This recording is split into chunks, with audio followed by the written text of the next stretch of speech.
Let's like, let's share, and subscribe.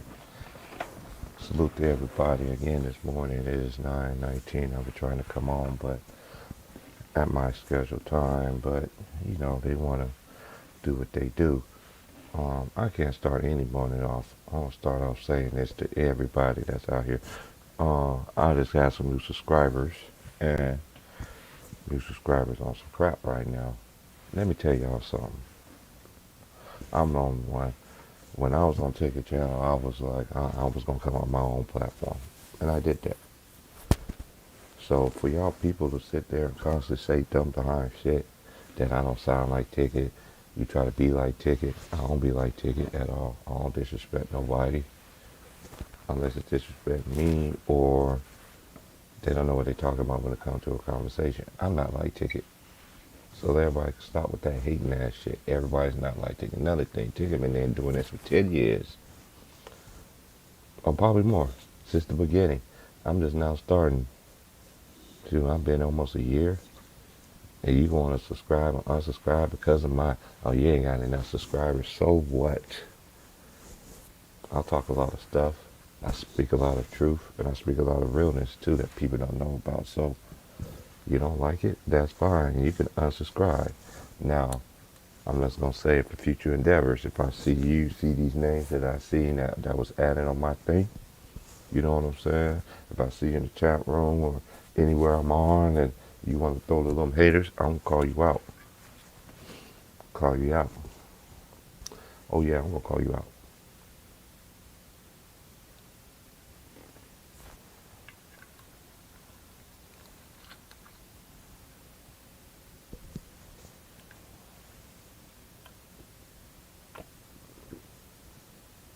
Excuse me.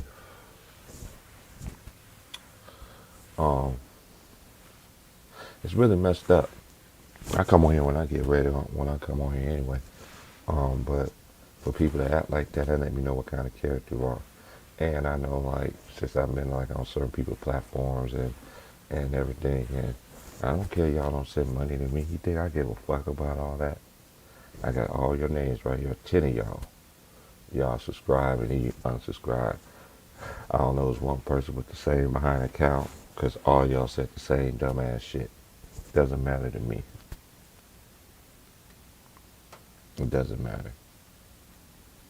I'm not trying to be like nobody. Don't even care. I support people who I know that's doing it the right way. I'm not like nobody. I don't put nobody names in my videos, try to get views and all that shit.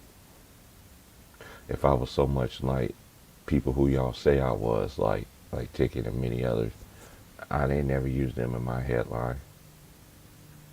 Man, they blackballing the fuck out of me. Y'all niggas really gonna say some dumbass shit like that.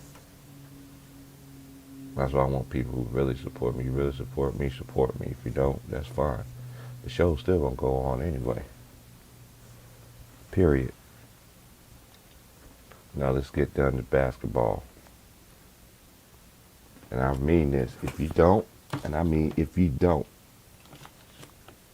like my content, like what I say, please don't subscribe to me. I'm giving you all nice too. Because I know one thing. To the people who has donated me, I salute to them who does. It ain't many, but they do. But this is a reality check for y'all motherfuckers. I don't need this to pay bills. I don't. I invested $1,000 in this shit last year in May. In May, and everybody that ever subscribed to me from the time I started to this present time, don't you know all that's tallied up? It don't even reach $300. So you tell me.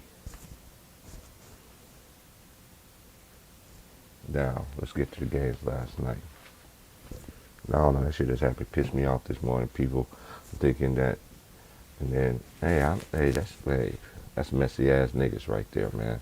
But we the only only community on YouTube do stupid shit like that. Then you got certain people. I'm on some real shit right now, excuse me. Then you have some people that support everybody. They'll donate money to everybody else but certain people. I see the play. I see it happen all the time. I see people that been on my shit. And then somebody else that's cool, we all met the same place anyway. Then they support them while I'm on the panel, and then they get money sent to them. Hey, you ain't making me jealous to do that. I'm happy for whoever gets whatever. Because we already know how it is in these YouTube streets, man. They acting like YouTube is just a gang and shit, man. This is not no fucking game. Y'all niggas, people need to wake the hell up. Now, let's get to basketball. Monty Williams, head coach, should have been head coach last year. Let's get to the games from last night. Yesterday's game, excuse me. Of course, we have Golden State beat Memphis. And then you got people really saying that, oh, they better without Ja Morant. The people who say that just because you won, let me give y'all some. Let me give you some other ether for y'all. Don't y'all know that the Grizzlies are 20-5? They are 20-5. They are 20-5 without Ja Morant. I'm gonna say this one more time. In the regular season, they was 20-5. Okay. Did y'all know? Do anybody know that they 20-5 record is more wins? Is way more wins than LeBron ever had in his whole career in Cleveland when they didn't play without LeBron James. And it's not even close. Like, share, subscribe. I want real people from this point on. I'm putting my foot down. That's why I know people say I'm going crazy, going off on people. No, I don't. I let people say what they want to say, but shit sounds dumb as fuck. You don't know what you're talking about. That's when I step in. It's like when a motherfucker gonna say they're gonna try to argue me down, talking about Drew Holiday is better than Chris Bosh. So the people who really support me, like, share, subscribe, put it in their face. I'm never gonna send them out. No, I don't have no link, anything like that. I do this because I love to mingle, and it's a damn shame I can't come to YouTube to get my blackness at all because you guys dumb behind black folks want to sit here and want to say talk shit.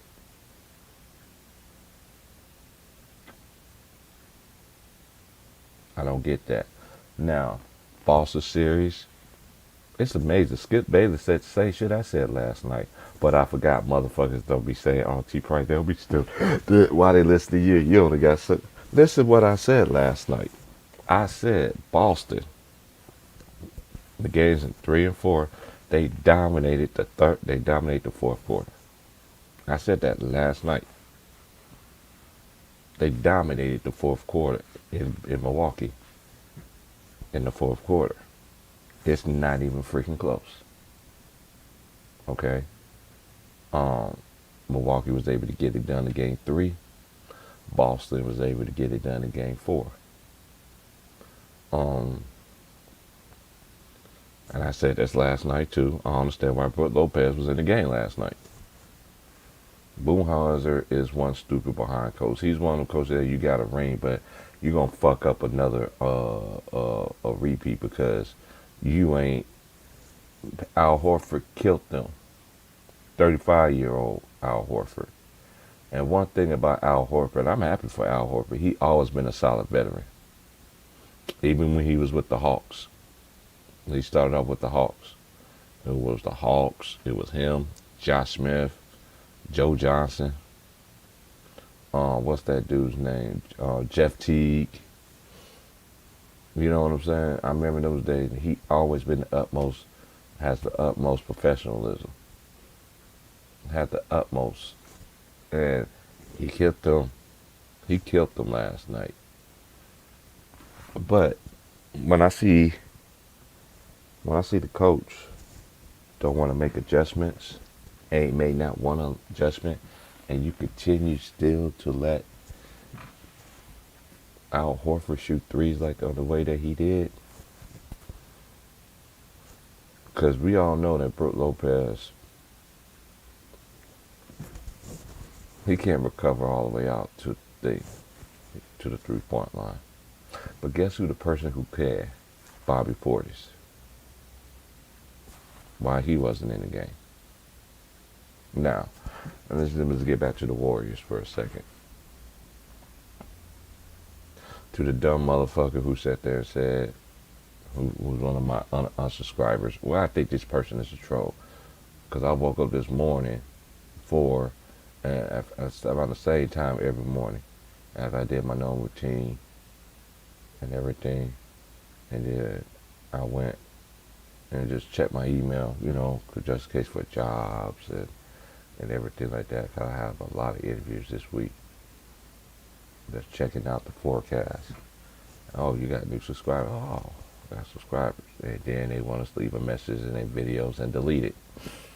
I got every one of y'all niggas' names. So, boy, so help me, Lord Jesus. I'm going to start exposing. See, I'm not going to be a type person to expose anybody because sooner or later the truth going to come out. But then you got some truth that'll never come out. But I'm not going to be the one to expose you. I'm not going to expose you. But keep on fucking with me. I don't care who you send your money to. Man, this is the thing, man. You know how I'm just gonna keep it real. You know how many streams I done just by me doing the streams. You know how many streams I done? I ain't like a lot of people. Every time they do a stream, they get something. I'm not even like that. Now that people come here and chop it up all the time, male or you could be a female. I don't care. All I ask that y'all just have respect for one another. That's it. Oh, but I guarantee y'all, it's like I always be telling people. I always told people, and I'm gonna let the homies in. I'm gonna come in and cook, whatever. I'm not even paying attention to conversation. I don't know who's even in there. But I will say this. I'm not gonna sit here and gonna fight nobody about what the hell you do with your money. You dig what I'm saying? I don't beg nobody for shit, man. My bills been paid. The place that got a roof on my head, that shit paid for, homie. My rent's been paid. Since you want to get all technical thinking that, oh, I'm coming over here to steal people money. How? I don't know how I'm stealing people money. People hardly ever donate to me. I know the one that did recently was Big Worm, Mike, and somebody else. I don't know who this person name is who sent me something on PayPal. Then they're like the only ones. So how am I taking a lot of money? I don't get no money over here on my channel. If I did, that's my business if I did. But this is one thing about me, and I told y'all many times. I don't care you do it the right way. People gonna still find some kind of way not to pour into your life, pour into your state. I pour in people's lives. That's what I do.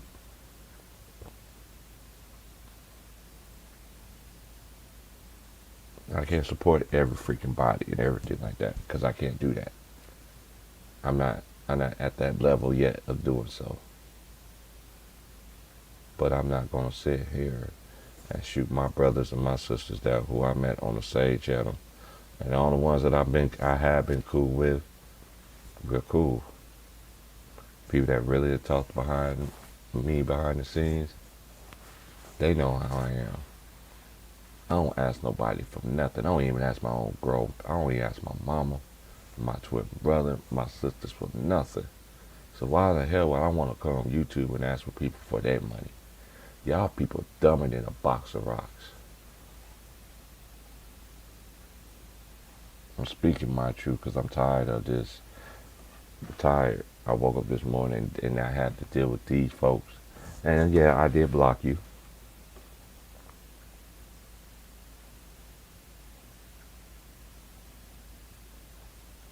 I did block the ones too. Yes, sir, I did. I had to.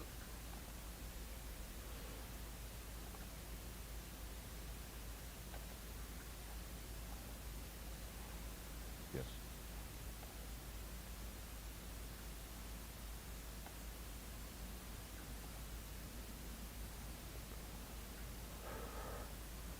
Hold on 1 second here.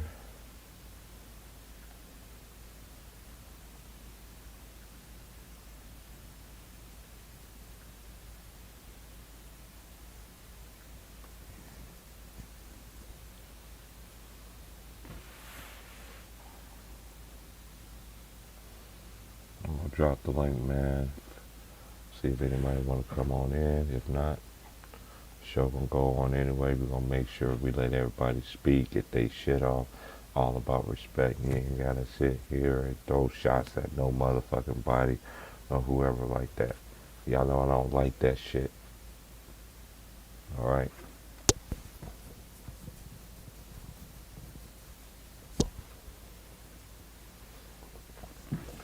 I don't do all the calling name callings and all this other stuff. I really talk to somebody how they way they want to be treated. That's me. But when you come on some janky stuff, oh yeah, that's when I have to intervene.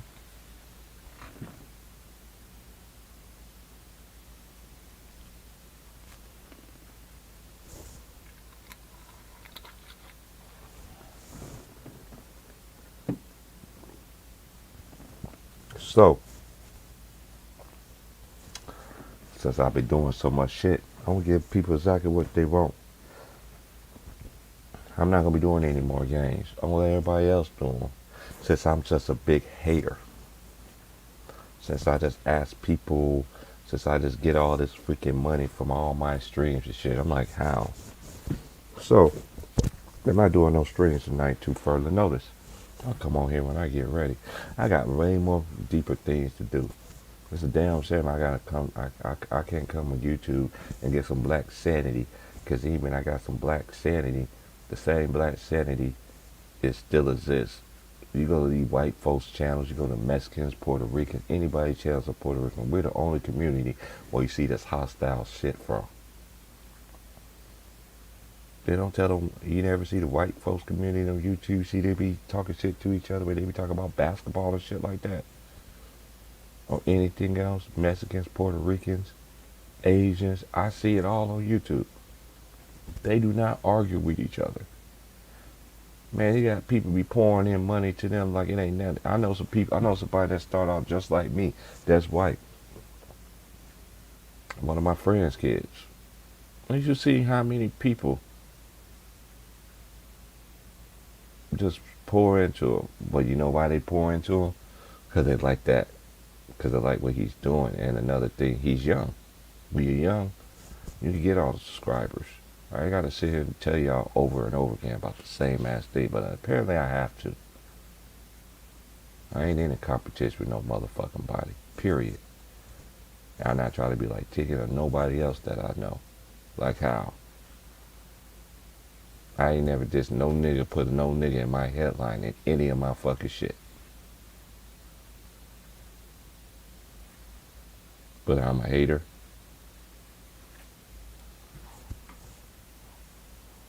Let me drop this. And I'm going to say, when you're on my channel, everybody gets a chance to speak. We ain't going to cut nobody off. We don't do that shit. Okay?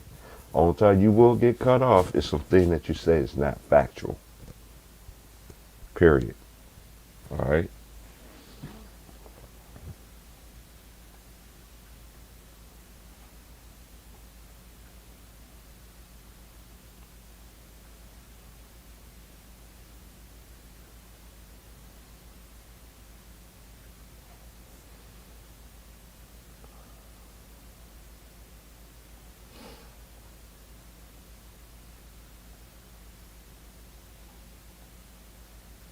And to that young ass nigga that young dumb motherfucker who I talked to the other day, I think it was that Sunday?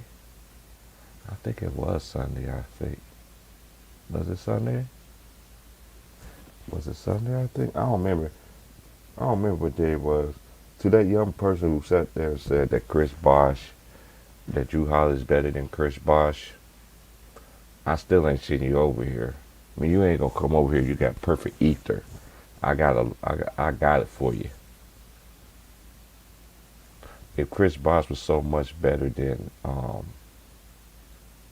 if Drew Holiday was so much bigger, so much better than Chris Bosh, as this dude says, I know Chris Bosh never got his due respect because, for this specific reason, Chris Bosh was already a bona fide all-star at that time. Yes, he did with the Miami and Jordan up with the people that, in his draft class, and they built the big three. his role changed a whole lot. And guess who was the it was a punching bag out of the team? Chris Bosh. I like Drew Holiday, but he ain't no fucking Chris Bosh.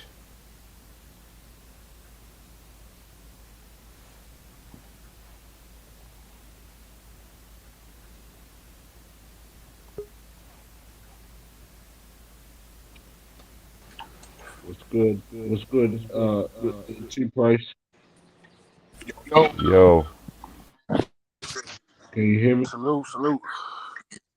yeah. What's going on, fellas, man? You know what I'm saying? Yeah. Drew Holiday, and what they'll need to get it together, man. Help Giannis Antetokounmpo out, man. Man, Chris Bosh made the biggest rebound and the biggest assist in NBA history with the passage of Ray Allen. You know, and A that's what he did. Yeah, AT the Price, biggest. what? AT Price and into the OG JMJ. Why the fuck ain't Bobby Portis play in the fourth quarter last night? I don't know, man. If he That's didn't crazy. play, I could tell you this. I Port said man, this. Port man, Go go ahead, go Jay. ahead. No, Jay, Well, you was answering first. I go after you. Go ahead. you know what I'm saying, man. B Port must be doing something wrong out there in that courts. He must be doing something wrong out there in that courts, man. But B Port need to be out there, man. B Port need to be out there, bro. They could have used him last night in that fourth quarter, man. Yeah, man. And All right. go ahead, go ahead, Price. It's your turn. Oh man, I'm just gonna say this about this game, man, because this game was. I already knew, cause y'all already know. You know how I feel, cause you know um, how NBA referees prolong games, so it could be a series. I always pay attention to how the media is talking. Look how everybody else was talking about every other series, but what they was talking about in the Milwaukee and Boston series. That is a cage fight. It's WWE. It's all this and that there. No, the fuck it ain't. Now I'm gonna tell you the difference why it ain't. And this is some actually truth. For people can't dispute this. Ever since RoboCop came into the league, every time RoboCop drives to the lane, he always hits you with that right or left elbow. I never understood why the fuck he always did that shit. Like, dude, you bigger than every motherfucker body. Just jump up and do that. But they ain't never called an offensive foul on that shit. They Hey, never called an offensive foul. And this is actually a fact. And nobody can sit there and say it's hate. And for people to say it's hate, and this, I'm just sorry. I'm just sorry. I just gotta get a lot of shit because there's a lot of shit I be seeing, and motherfuckers be coming to me, asking me questions in my YouTube on my email. I'm gonna say this. That's not true. Yeah, it is true. There's only one time only time LeBron James ever been in foul trouble. He's ever been in foul trouble. I'm gonna say this again. Every time LeBron James ever been in foul trouble is when they played the Pacers with Paul George and David West, George Hill at the time, and Lance Stevenson and Lance Stevenson, and yeah, that's the only time Roy LeBron Hibbert. James ever. Now to this dumb motherfucker that say this shit. Look at every game that LeBron James played for the Lakers this year. I can give you one great example. And I'll give you even better example how favoritism is in the league. Always been in the league with LeBron. I seen LeBron smacked the shit out of Marvin Bagley. Was fouling him. The referee sitting there they called no whistle. He swiping his face.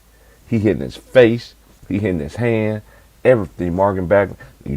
Referee sitting there. Nope. That like they don't even see it. But when Giannis go to the lane, he don't man, he be sidestepping, euro stepping and shit like that. It's not even a comparison. And stop comparing this motherfucker LeBron James. This nigga's not LeBron. Talking about he's the new modern day LeBron. How? nah, he gonna be better than him. He's already better than him to No, I me. can't say that yet. I can't say that yet.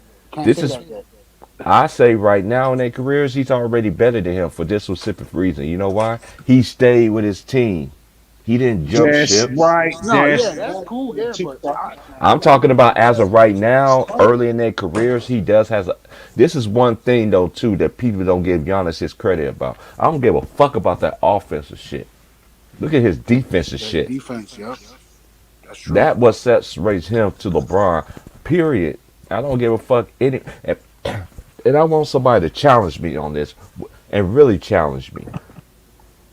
Now, LeBron played defense in Miami, so they say, but he had to. No, he did. He But had, yeah. Pat yeah, Beverly but has I'm him. just keeping it real. But guess who always guarded the best player? It wasn't LeBron. If they had to go against another team opposing player, guess who was on him? I'll wait. Another role player. You know what I'm Shane saying? Battier Shane Battier, always yep. That's Shane why he got Battier him. always guarded Yep. their best player. I don't like that So how motherfucker. the this is one thing I never understood. Battier But was hey, you can't. No, I didn't like Shane Battier either. But a killer. One thing Shane Battier always did, he had that three ball from the side, and he always had that He gonna defense. lock you down, yeah. He look, and this is one thing I never understood. They gave LeBron first team all them years he was in Miami. How Shane Battier didn't make it, and he was guarding their best player. I'll wait. You know why? They pick and choose who they want to get these fucking awards and shit. That's why when it comes to this MVP award and all this other dumbass shit, and then they say, oh, we just gonna let the players all do it. Okay, yeah, players can be biased too. I get all that, but at the same time, the media, y'all way more biased. Y'all is way more biased than anything. But here we are in the summer. Well, it's almost summer. It's getting close to the conference finals almost. And we still talking about the Lakers. LeBron James, he got to tweet something every now and time. Oh, but what did he mean, Shannon? I don't know what he means, Skip. I don't know what he mean. I know. Man, y'all like, share, subscribe, man. I'm gonna tell y'all this: if people really support me, man, put it in their face. I'm tired of people talking about I need money. How I need money? I take care of myself. I've been out here 5 years by my damn self with no fucking car. I moved out here with no car with all my clothes on my back. I did that shit. And I Yeah. never asked not one. Hold on, I just want to get this shit off. I'm tired of people coming at me. You don't understand. I get more emails because I got the email, my email tickers on the thing. Now you should see how much email I get every day from motherfuckers. They be times I don't even be on streams and shit, still get emails and shit.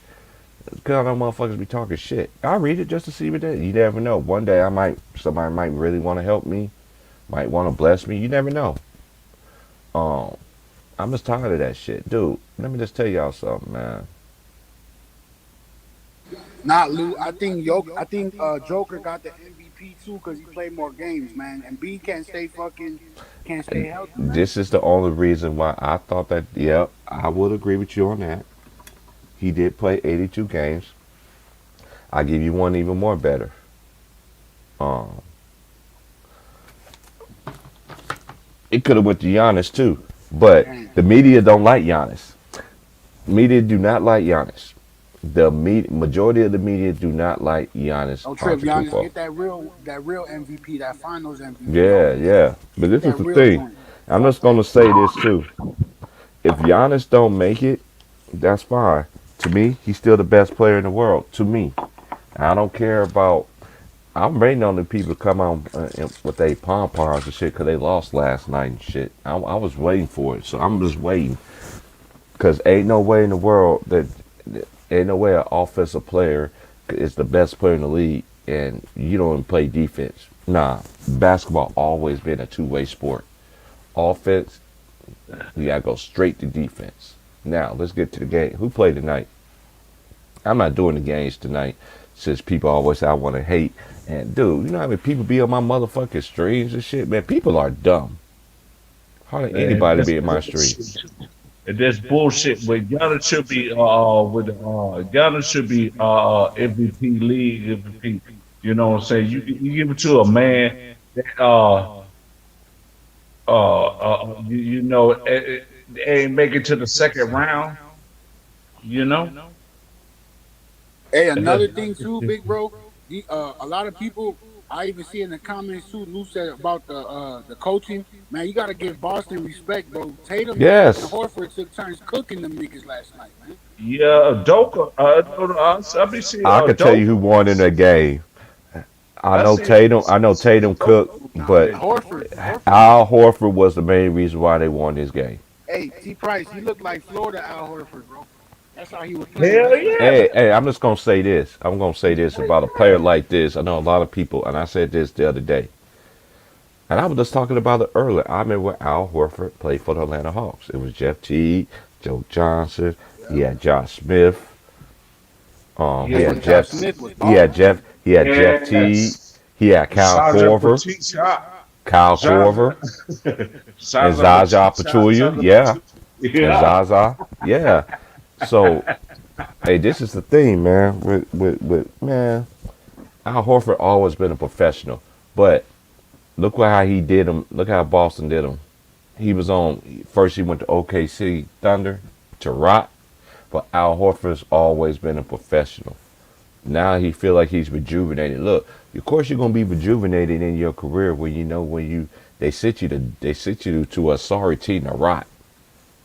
yeah, Then it's Danny crazy. Ainge, Uh, Danny Ainge left, went to Utah. yeah. Brad Stevens came back into office, and guess what happens? Oh, let's go get Hal Orford again. Oh, and let's go get Daniel Tice. The same Yep. people that motherfucker traded away, he went and got them. Now, back to Al Horford. He was the man last night. Jason Tatum, he was shooting erratically and all that shit, but he did. But the man to me, I know Tatum scored 30, but no, Al Horford won this game for them. Period. You notice that? You notice this? T Price, man. Let me tell you this, here, bro.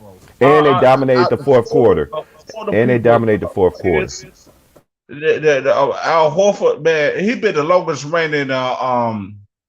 He been the longest reigning. Florida player that won in 2008. 2007, 2008 Florida National Basketball Championship team, man. No Joe Kim Noah, no Corey Brewer, no anybody except for him. Y'all keep forgetting about that. Al Horford been man. I said, man, his longevity is sort of say impeccable a little bit. You know what I'm saying? Al Horford been doing his thing for years, man. He tried to help teams out, man. You know what I'm saying? With that 2018 Boston Celtics team, without Gordon Hayward and Kyrie Irving, man, it took Cleveland. He took Terry Rozier and them. It took them to Game 7 against Cleveland. You know what I'm saying? So Al Horford, he could be a big contributor to any team, man. He could be a big contributor to any team, man. So I'm sorry about that, T Price, man. You just go ahead, man. You know what I'm saying? I just try to what's it called? I'm just proud of Al Horford, man. Man, I just hope he win a ring.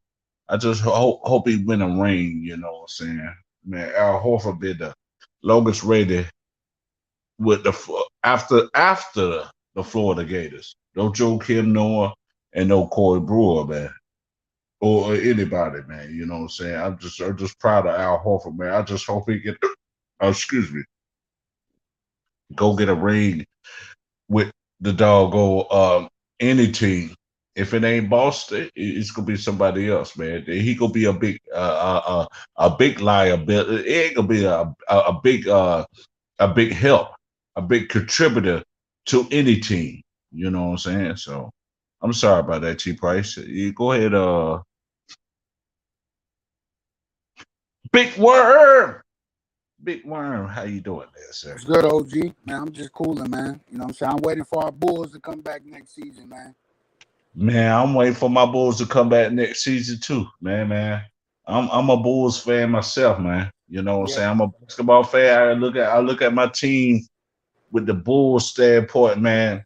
We ain't won since 1998. I'm Hey, telling you, guess bro. what? I, man, OG, I'm Man, in the it's city, time for so the Bulls to come. I've been waiting since I was a kid, man. Man, I done see the Bulls since '86 with Fred Damn. Van Z, Brad Sellers, Oakley, Orlando Woolridge, George Gervin in there, man. You know what I'm saying?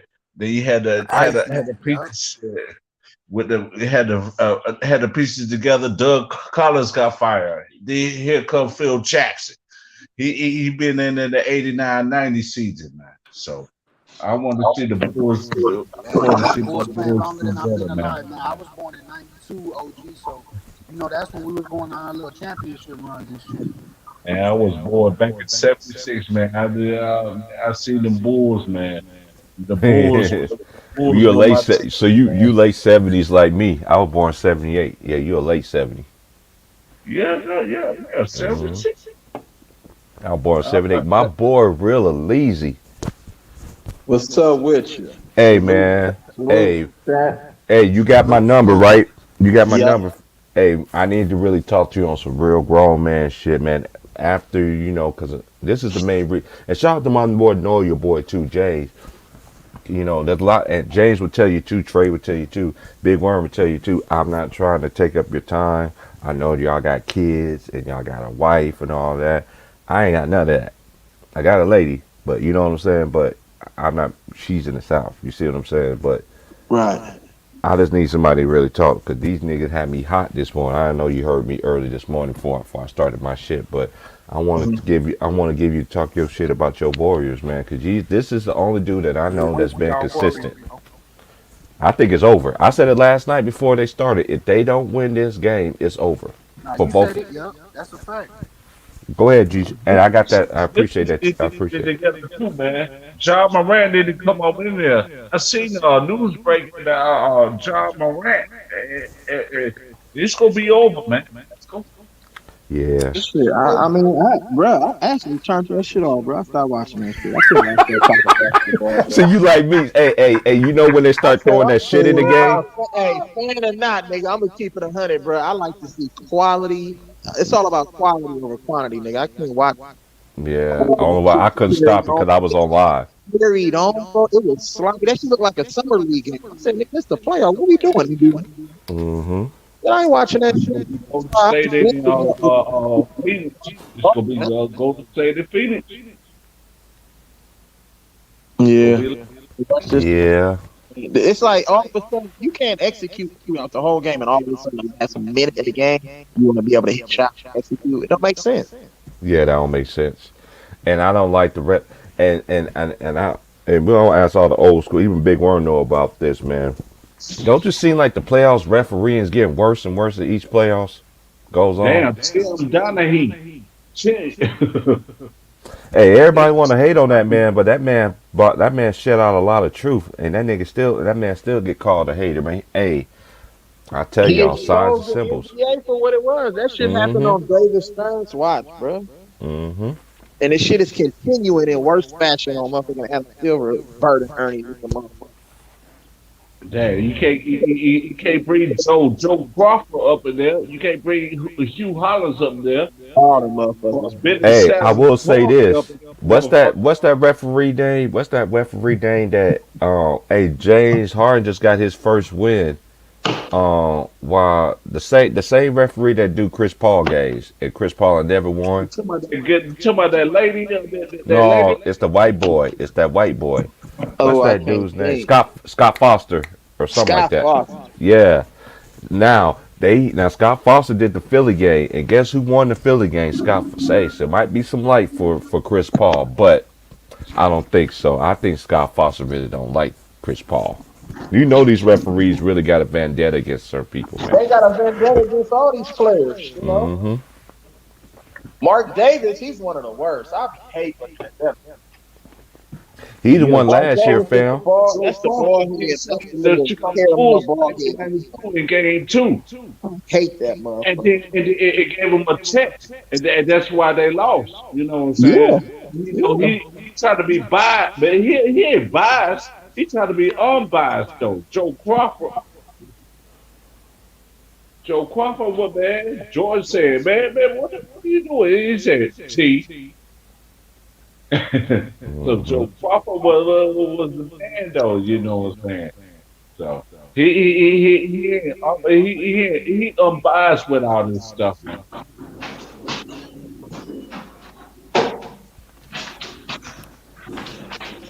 Bennett Salvatore, Hugh Hollins, and I forgot what was that other dude that had the box page.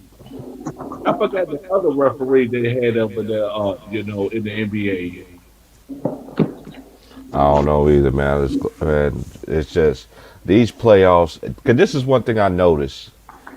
All these other playoffs it's kind of hard to watch, but that Milwaukee and you always got that one series That that you one always got series. that one series that's physical. Then you got that one series that controversial. Now this is what Tim Donaghy was saying when he was doing it. So everything this man been saying for all these years is happening in front of our face. What's the series that's full of drama? Who they want allegedly full of drama? Allegedly, Grizzlies and the Warriors, even though there ain't no drama in it, but they want to act like it's drama. It's a Now, reality show. Why you think I said that on my shit, bro? man, this shit become hey man, this shit been reality, man. I want Stevie J up in here. I Man, we ain't want Right. doing no. Love Hold and hip on, hold hop, on, man. hold on, hold on. Impossible. I'm just gonna What's say that? this. I don't want to be like Impossible. Stevie J, hitting my lady on the shower rod in the bathroom, and got everybody looking at me. Devil is a lie. Yeah, That's man, that's personal crazy. business right there. That's personal Man, that's business. straight up, huh? She That's was straight all up on that business. shot, Rob, boy. On that shower rod, ain't no cameras, no nothing. You leak this out, girl. I swear, me and you both gonna go.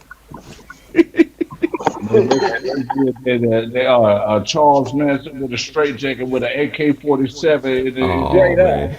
his apartment.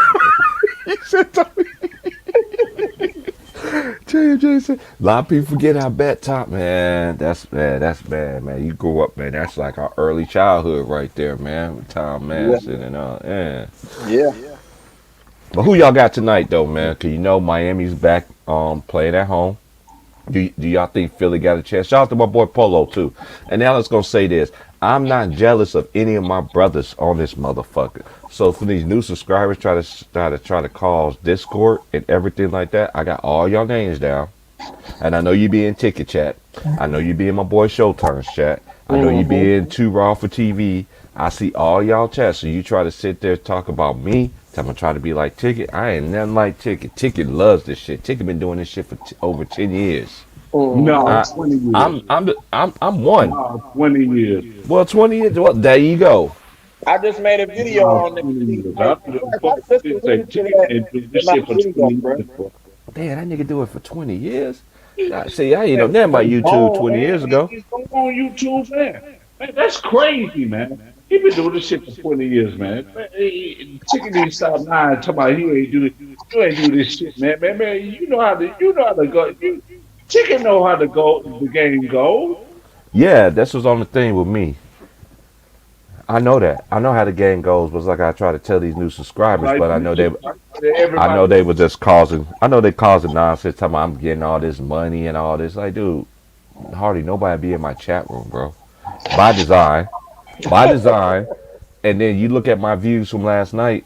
Man, my views been the same way. Now listen, if you go to the when I first started doing them last year, when I did my video shit for the playoffs last year, look at them views compared to this year. It's not even close. Why? Because they didn't know who the fuck I was. Mm-hmm. And as soon as I start talking this other shit, oh yeah, we gotta put him at the bottom of the barrel. It's just like I didn't understand this Steve Kerr. I was like, dang, you just interviewed Steve Kerr. Did Steve Kerr get the phone call on the way to Golden State? Going to the arena like, yeah, you gotta stay home tonight. I'm on my way to coach my team. No, you got Kobe. We're gonna let the black coach take over. Over and out. Goodbye. Hey, but look, That, this shit don't make no sense. that If remind Steve me Kerr got of. covered They until better the go remind me game, of then college he had coaches basketball, man. around him. They try to get assistant coaches and shit like that. You know what I'm saying? With assistant coaches on football too, man. It just they call you on the hell. I'm trying to coach. I'm trying to coach, man. That shit makes no sense, bro. Yeah, I don't understand. They came at me like that, and then I was sitting there, at least I'm like, dang, this messed up because I've been recognizing this person's name for like 5 or 6 years, and all these names that I remember, I know them because they act like they so down with. But I already know what you're trying to do. You try to call Discord, and then they try to say I try to be like everybody else, dude. Showtime been on this a whole lot longer than I have. Shout out to my boy Show. Yeah. Too Raw for TV been doing it a whole lot longer than me too, dude. This is only my really first year. It's been a Man, year this month. I'm too raw, man. I'm Bro, you know why they want everybody to disagree still because they want everybody to go along, get along. older than him. I That's say, simple. Yeah, man, he do this shit. You know what I'm saying? My YouTube I'm subscribed to, YouTubers I'm subscribed to, man.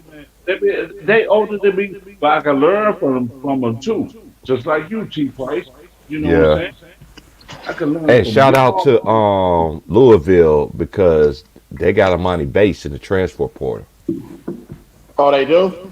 Yeah, my boy Who he told me going? Where he going to? he going to Louisville.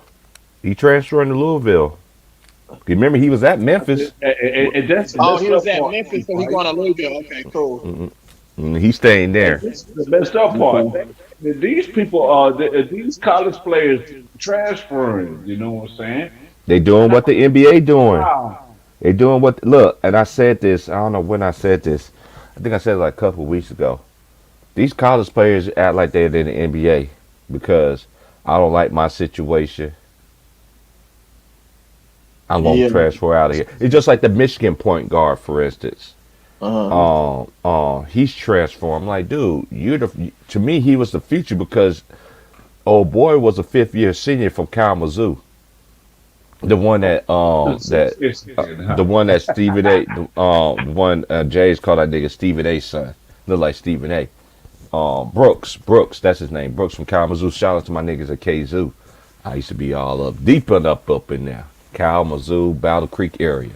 Hell yeah. Hey, let me tell you, when he was there, he was graduating, so I don't understand why the freshman left. Dude, all the seniors on the team is leaving. But I guess he didn't want to get, I think his last name was Collins or whatever.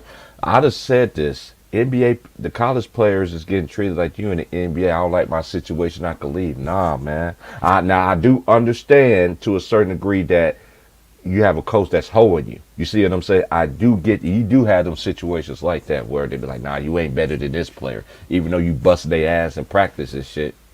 That shit don't matter. Hey, man, these college players, man, hey, I don't know what to say, man. I still watch Man, college I've been better than watching the NBA. the last what 4 or 5 years, man. I be like, yo, man, what is y'all transfer, man? Help your team out. They transferred at a high rate. Look how Amani Bates did. I thought Amani Bates should have really classified for another high school year, but hey, he felt like he was ready, and now he really gonna have a chance in Louisville. Like I really think he's really gonna progress into a great player, and then he had a great program who could actually get him to the NBA. Peter Who, could have had him. Louisville? Yeah, Louisville. You know, He could Louisville have got. stayed in shit Memphis. Memphis get motherfucking Penny Hardaway get your ass I to. know, but you know but you know they got old boy now. He's the coach now for the Louisville Who? He left the New York Knicks. Kenny Who? Payne. Kenny Payne. For real? Yeah, you didn't know about that? I didn't know about that because I know they shit. Louisville was trash these last couple of seasons. Hey, they ain't gonna be trash no more, nigga. Remember? Yeah, I know, but they ain't trash no more, man. Kenny Payne, and I'm gonna tell you some coaches on this coaching staff. Guess who's on this coaching staff? Who? Danny Manning. What? Oh my And God! let me Oh tell you my somebody God! else that's on this coaching staff. My Who? God! Let me tell you somebody else on this coaching staff. He went to Duke. He went to Duke. He went to Duke, but his Who? Nolan grandfather, Smith? Nolan Smith, yes. No, yeah. Louisville about to be on top of Wow, the man. map. I That's why remember I'm trying to tell. See, I'm more into college than Oh, NBA. Louisville back then. They back. Louisville about to be. Oh, you said not anymore? Oh, let me get my boy Vaughn in there. Vaughn, can you come in and chat? Hey, it don't matter if he's not there or not to me, Vaughn. Louisville's still gonna be on the map because of Kenny Payne. Okay, he knows the key to get to the NBA. Like he knows how to develop these players to get into the NBA. And yeah, R&P to Adrian Payne though too. I saw the murder, man. When he got shot, one single shot, bro. Killed that dude, man. The dude used to play for Michigan State with Draymond. He got drafted by Minnesota. Adrian Payne, tall, skinny dude, 6'10" dude. He got murdered yesterday, and the video just now came out. Man, that's sad, bro. Salute to everybody on the chat, man. They is that, man. But it was just hard for me to watch Golden State last night. Like Golden State, they acted like they was in the East. That first half score pissed me off. I'm like, really? And this is what I was thinking as I was doing the game last night. I said, if they could sit there and could stay consistent, if the Grizzlies withstand the third quarter, because you know the Warriors are notorious known for when I'm talking about with Clay, Steph, Draymond, and Looney. Iguodala ain't even played this series, and even though Iguodala he is a part of that, but Jordan Poole, they go for no, and I'm not talking about them players right there. They used to having big third quarters. That's what the Warriors is known for. But they even stand that third quarter. So I thought the Grizzlies had a chance, but Steph didn't want them niggas. Salute to my boy. Hey man, so what happened though, bro? Nah. I was just responding to Elise. He said Louisville was trash. I was like, not anymore.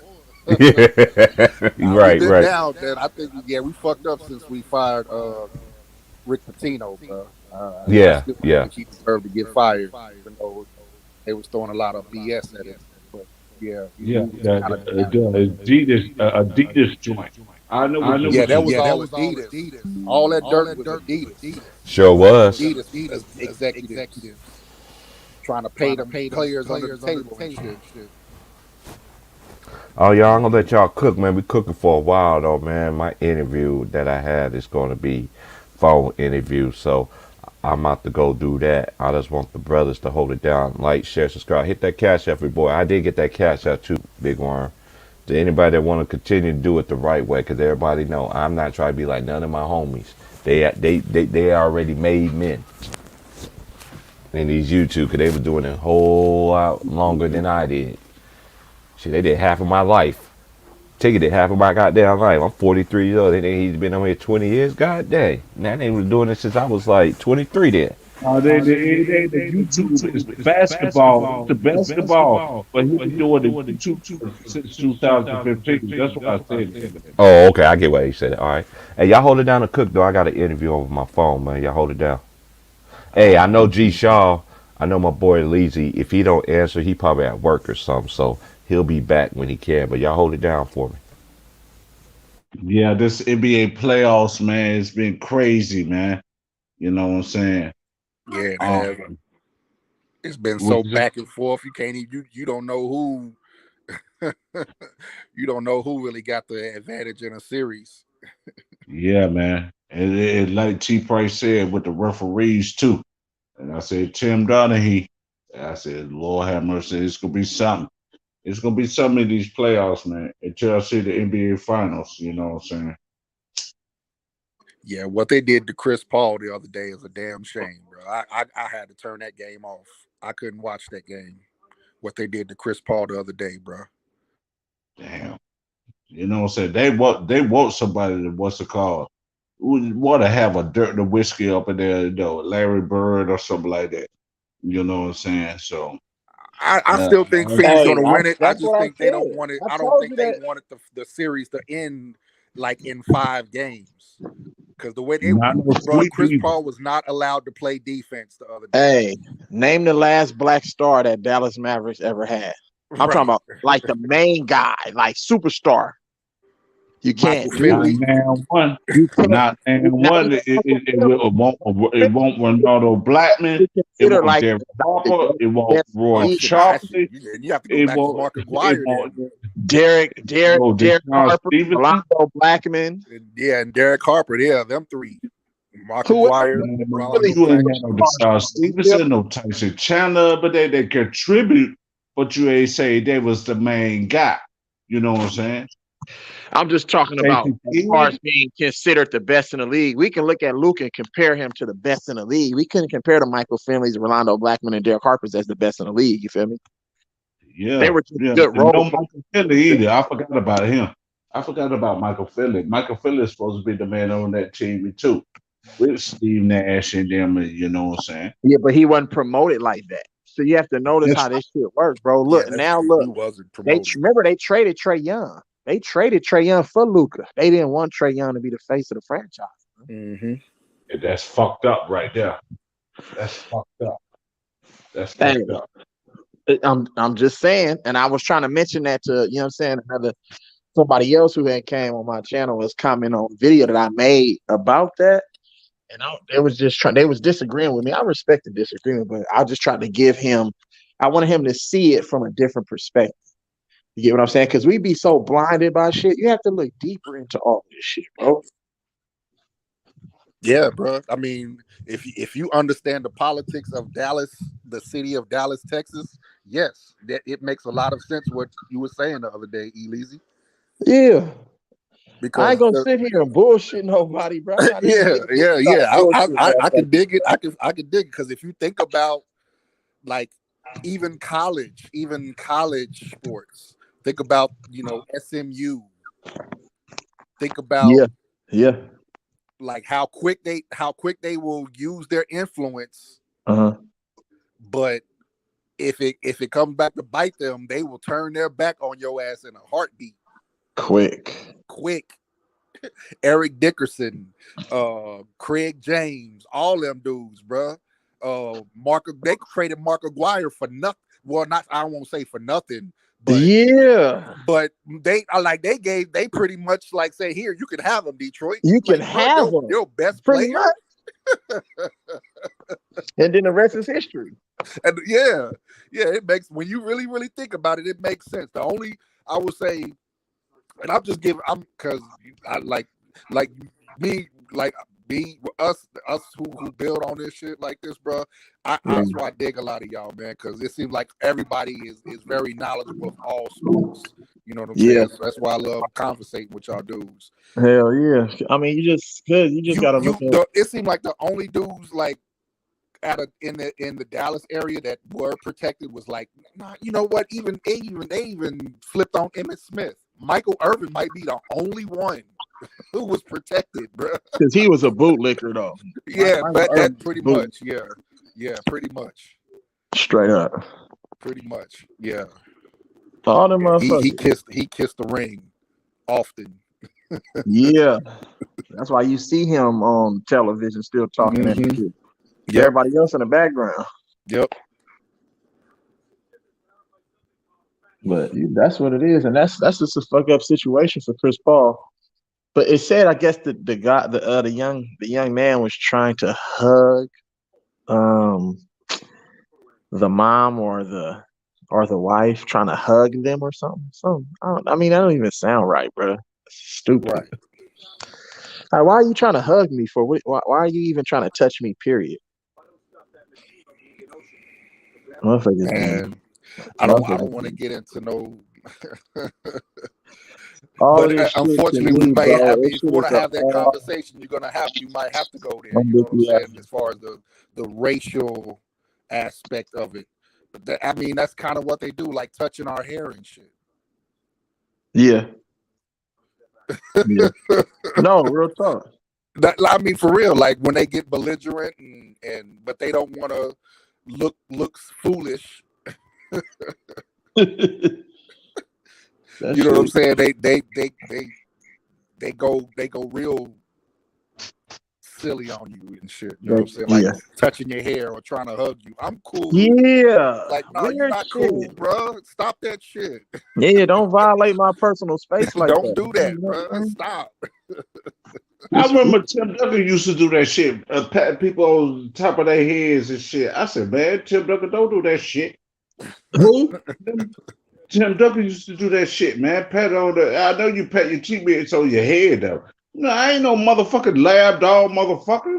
Yeah, don't be touching me. Hey, you seen yesterday how Giannis tried to do Jaylen Brown? He put his hand around his neck and kind of squeezed his neck. Jaylen Brown was like, nigga, get your motherfucking hand on my neck, bro. Man, I seen Game 6 of the 2003 NBA Finals. He tried to help Kenyon Martin up, Tim Duncan. Man, don't help me the fuck up, man. I'm trying to win this series. Yeah, motherfuckers don't be all that sportsmanship, bro. I understand it, but at the end of the day, I don't fuck with you. You can be my best friend, but I hate the fuck out of you and me in competition. Straight up. These niggas too nice to each other now. That's why the league it's all a bunch of friends. Like, you know what I'm saying? Right. I'm like, man, you motherfuckers is soft, bro. Yeah, Michael yeah. Jordan and Charles Oakley nigga was the best of friends, right? Right. You couldn't tell when they went up against each other. When they was playing like each other, right? They didn't even know each other. Them niggas would go shoot the shit right after the game, though. But in the middle of that game, oh, nigga, fuck you. Nigga, I'm trying to win. Charles Oakley laid a wood on Michael Jordan coming to the hole, and they look at each other, around and look at each other like, yeah, okay. Nope. That shit used to piss me off, bro. Like, Oakley, that's your boy, man. How you doing, your boy? Like, but then again, nope, I get it. You trying to win. Yeah. That's real talk. You trying to win, so I get it. What y'all think about this whole Giannis, though, being the best? Do y'all got Giannis as the best in the league? Hell yeah. It's not even close. You don't think so? I think Giannis is better than KD for this specific pack. And Moss, no, that's my nigga, man. Moss, my boy. But I disagree with him. I told him, hey, ain't no way to me that you just the best. You just the best player off. You want to say offensively? I might give him that because we know KD we know what KD can do. But to me, KD ain't never proved defensively. Now, and this is one thing that kills me. If you look at KD highlights of his career, name one highlight you've seen that he had a defensive one. A majority of his shit is always been offense. Like a lot of these players. Like a lot of these players. That's why I give it to Giannis, because Giannis played defense. He tried. Yes, of course. I know the last couple games he got ducked on. It comes with the territory when you playing the paint. Yeah. It comes with the territory. But I like Tatum, though. I like Tatum too, but Tatum to me, I think Tatum is that player. I would say this. on that team, on Boston, you said Tatum the best. Tatum is the best player in the league. Oh, okay. And I have my reasons for that, bro, because I can't give it to Giannis because he's still hella flawed in other areas, bro. He really can't create shots. He just forces everything to the rack. Yeah, because exactly, he gets easily psyched out of his game. Like if he was playing against Kevin Durant right now, you would see a whole different Giannis Antetokounmpo. Right. He would be on the block. He would be posting up. He would be taking his time. But because he's playing against Boston, and they're baiting that nigga into shooting jumpers, and he keeps shooting them motherfuckers and breaking. He's doing the same thing that got him beat against Miami and Toronto, right, a few years ago, because they were getting physical with him. Yeah, he's just trying to bully everything, and he can't do that. Giannis, take your time. If this is Giannis is the best player, but he can be psyched out of his game real easy. I agree with that. When they don't allow that motherfucker to force his way inside the paint, bro, he don't have no game. He don't have He don't have a post. He can't turn around left shoulder, right shoulder. Actually, he don't have no pull up. He did it in the finals last year. That's he don't have no catch and shoot. He doesn't keep that consistent. He doesn't do that consistently against everybody. But I will say this though. I will say we know Chris Middleton is hurt. Now, I know people, I hear people say that, look, this one thing I don't understand about people when they want to talk about Giannis, okay? Oh, he had Chris Middleton, okay? Well, yeah, he did, but let's just keep it real. And I said this yesterday. Name all the great players that LeBron James played with. Now, all of them players, the great players that top whatever, multi all-star. When I say multi all-star, I say over 6 plus 7 plus years. He ain't never had a teammate of that kind. Ain't never had a teammate of that kind. Now, Budenholzer, to me, he cost him that game. You know why? He's too much in his own way. I know Bobby Portis, he had like 5 rebounds, but let's just keep it real. Al Horford went nuts because you know why? Because when he saw that what's his name Brook Lopez was guarding him, he know Brook Lopez ain't gonna come out and contest the 3-point shot. What he was doing, just killing him. I'm just sitting there like, you gonna constantly let this man continue to kill you like that? You ain't gonna. Yeah. He don't make. This is one thing about Boonheiser too. Your coach He can never fuck been a you good up. coach. To me, yeah. Salute to everybody. Salute to Nate. My boy Cooking Smoke Sports. My boy Matt was good. Oh, you said he asked a question. He said, should Karl Anthony Towns demand a trade? No. Stay his ass right there. I want to see. He I should just really. man D'Angelo Russell get That's so traded. right. He listen. Minnesota already. They got some. Look, Minnesota. I know y'all people be listening to the motherfuckers down here on the streets down here. That's a known fact. Don't fuck that shit up. Look, Yep. look. This Minnesota team is better than ever when Kevin Love was there by himself. Did Kevin Love have teammates like what you call it had?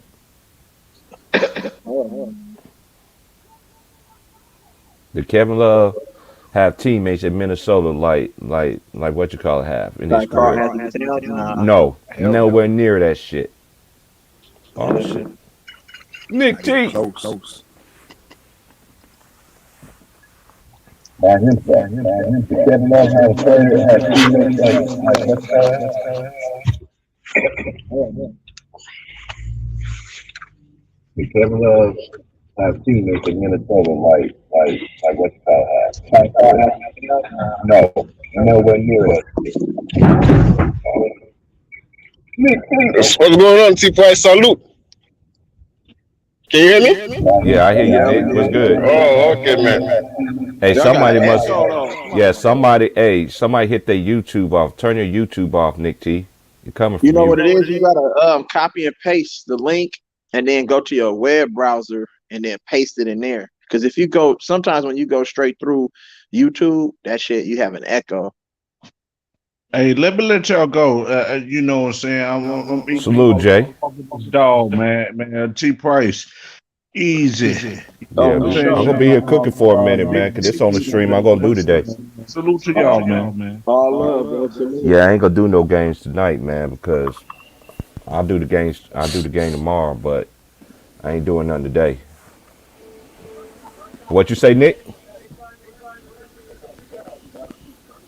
Turn this damn TV off.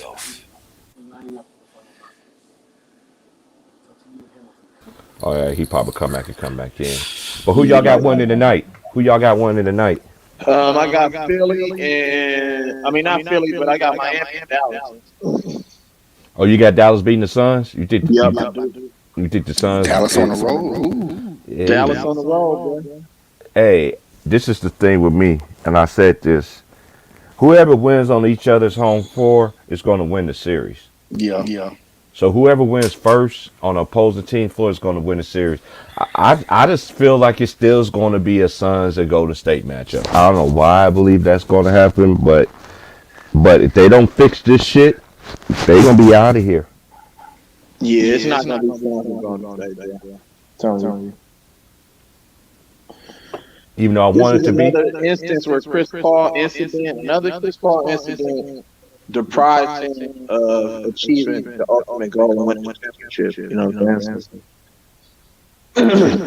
Salute to my boy Tyson, man. What's good, family? We already know. We all of us old heads up in here, man. We chilling, saluting that. Salute to everybody, man. Hey, I just know one thing for sure. Miami, you better no. Philadelphia, you better really. I know James Harden came out and did with his dudes. You want me to give him a cookie for doing that shit? He's supposed to have been doing that already. He's not even the second best player on that team to me anymore. Right. That's just me. I'm not. I never was a fan of James Harden because I already know if he don't have the referees helping him out and shit, he fucked. Yeah. You're not But as vocal as he. you know why? He didn't take care of his body. He out of shape. hmm Imagine how good Luka would be, y'all, if he actually would have came in and training camp in shape. He should have been in MVP discussion. If he would have took his body seriously, he got to stop coming to camp out of shape. You did that shit 2 years in a row. You saw how big he was beginning of Yeah, the they season. just going off the skill and talent, bro. That's it. They don't necessarily have a work ethic to be like, you know what, I want to sustain this for 20 years plus and be the greatest of all time. They don't have that type of mindset. They just offer pure talent, bro. That's it. Athleticism.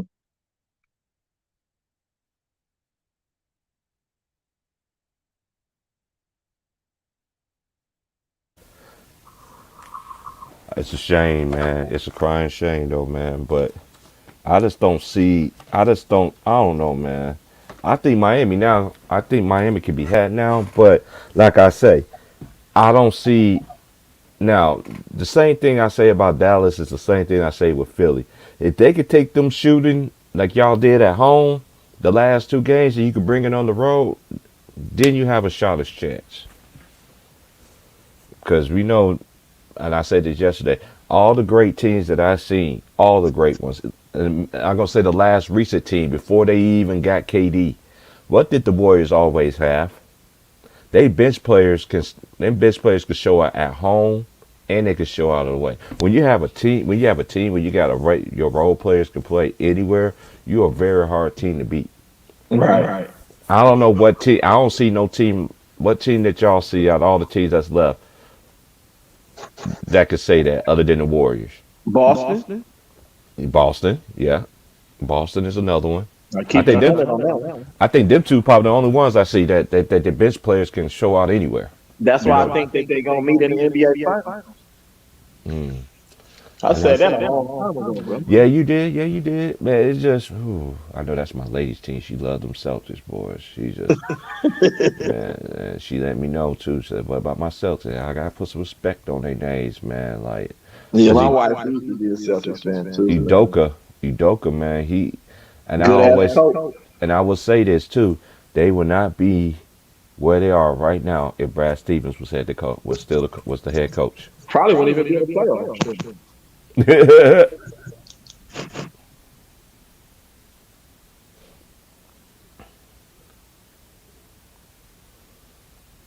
I'm gonna just keep it 100, bro. All the African American coaches in the NBA, they actually coach, bro, and they hold the players accountable. You feel what I'm saying? And that's why you have these organizations like the New Orleans Pelicans and LA Clippers and so on and so forth, turning their seasons around. And I thought it was a travesty the way they did Alvin Gentry, because I think Alvin Gentry deserves to be an NBA head coach. He helped us win a NBA championship over in Golden State. You know what I'm saying? Our first one, and then everything that he did with Phoenix and other teams like New Orleans Pelicans. So, but Oh yeah, you darn right. You darn right about that. I could tell you another person to me should be a coach. Man, what's that man name? Oh, Lionel Hollins. Lionel Hollins was a good coach in Memphis. And I didn't I understand. used to love Lionel Hollins. Mm-hmm. And look, and I'm gonna say this to Memphis back in the day. You know what Memphis' worst mistake was to me? Letting go Rudy Gay. Rudy Gay. Yeah. Oh, that's what I'm saying. Once they traded Rudy Gay, I was like, what the fuck is y'all doing? Yeah. And they never got back to where they was. They still had that grit and grind, but the person that could really give you buckets. Rudy Gay was clutch for them too. And Rudy Gay, to me, his best days to me, when he was with Memphis. No. When he was in Memphis, Connecticut, come on now. man, when he was Kevin Durant before Kevin Durant. man, Rudy Gay was that nigga. Look, I used to play with him on 2K when he was in Memphis and shit. I used to tell niggas I'm about to put 50 on you with Rudy Gay. 50 nigga with Rudy. Yeah, but Rudy's easy. Rudy Gay got game. And he did. Back then he had game, bro. He did. Memphis fucked that up, man. But they did. Now Memphis moving forward.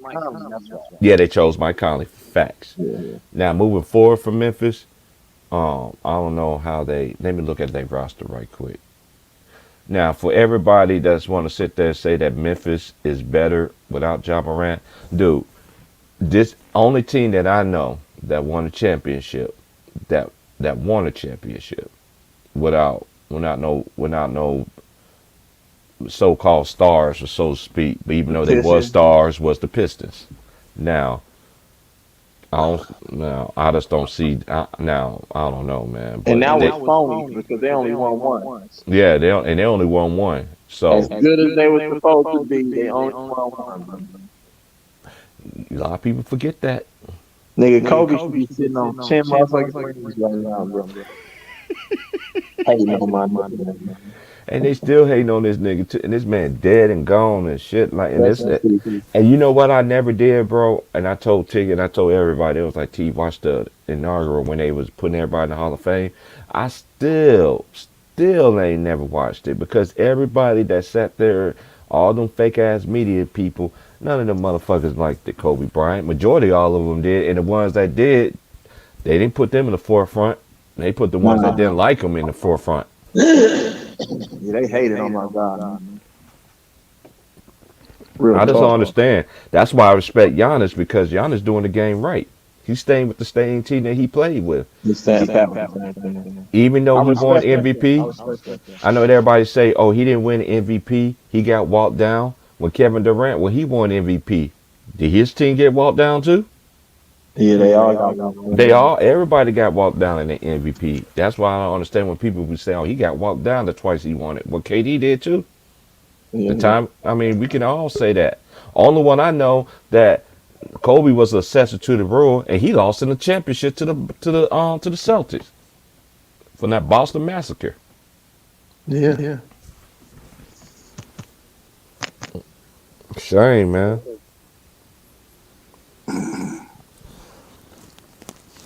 So, what y'all think the key is gonna be tonight for Miami? Miami need to get back to moving ball, bro. When that ball stands and they start going 1-1, you allow Philly to kind of rush in defense. And I don't think they have defensive personnel outside Tyrese Matisse to really guard the perimeter. You get what I'm saying? If you move the ball and then go inside out and set that high pick and roll with Bam Adebayo being like the Draymond Green and the quarterback of the team, I think that all the other role players for Miami, like the Max Struesses and the Gabe Vincents and the Victor Oladipos and Tyler Heroes, I think they can all get quality looks. But a lot of their shots these last two games in Philly have been generated off of one-on-one, like dribble pull-ups, and that's not their game. That's not the strength of their game. The Miami Heat need body movement and ball movement. And I think Kyle Lowry hurt them in the last two games because he hasn't been right. He's been I agree. unhealthy and hurting them on both ends of the floor. Because if Kyle Lowry is not going to give you at least 15 to 20 on offense, then it really makes no sense for him to be on the floor injured because we know if he's hobbled, then his defense isn't going to be that impactful. So, yeah, they just announced earlier that he was out for tonight's game. So, yeah, I'm giving tonight the advantage to Philly. I would have gave it to Philly anyway because Joel Embiid is the difference maker in keeping Bam Adebayo honest. He can't help double team, and then on offense, you can't use Bam Adebayo to screen and roll because Joel Embiid can guard anybody 1 to 5. you think so? Yeah. Oh yeah, Joel Embiid. Oh yeah, Joel he Embiid can. guard Yeah, he anybody. can. Yeah, he can. He can guard anybody 1 Yeah, to he 5, can. bro. Joel Embiid know how to move his feet though. He can move his feet. Yeah. Yeah. And he got quick hands. And So he ain't if like you try to go by him, he can knock the ball out. he ain't like Brook Lopez. Yeah. You think Horford would score 30 on Embiid? Because if you think about Miami's poor shooting these last two games, it's been because, like you said, they've had to go 1-on-1. They haven't been able And to Jimmy get Butler's the only one that's been balling for them too. Right. Penetrate and kick shots like they usually are used to getting. You know, one guy gets the screen and then he penetrates to the basket and he can kick it out to somebody for open three or throw the alley-oop to Bam on the road. They can't do that because Joel Embiid can recover. Yeah, but you know what it was? I think Philly did a good job of disguising Joel Embiid on defense. And Miami didn't do a good job of seeking him out and attacking him in a high pick and roll. See, when you run your sets, bro, you have to have good spacing. You have to space the floor and run your sets out high. So then that way you have to make the defense work. Because these niggas are 7 foot, they have long ass wingspan, so they take up a lot of space.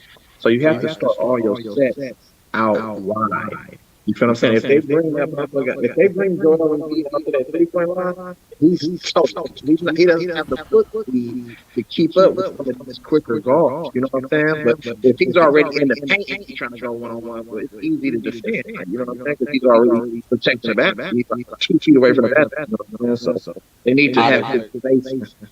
I will agree with that if this was Jaylen Brown and Jason Tatum or Kevin Durant, Kyrie Irving type guards. Miami ain't got them.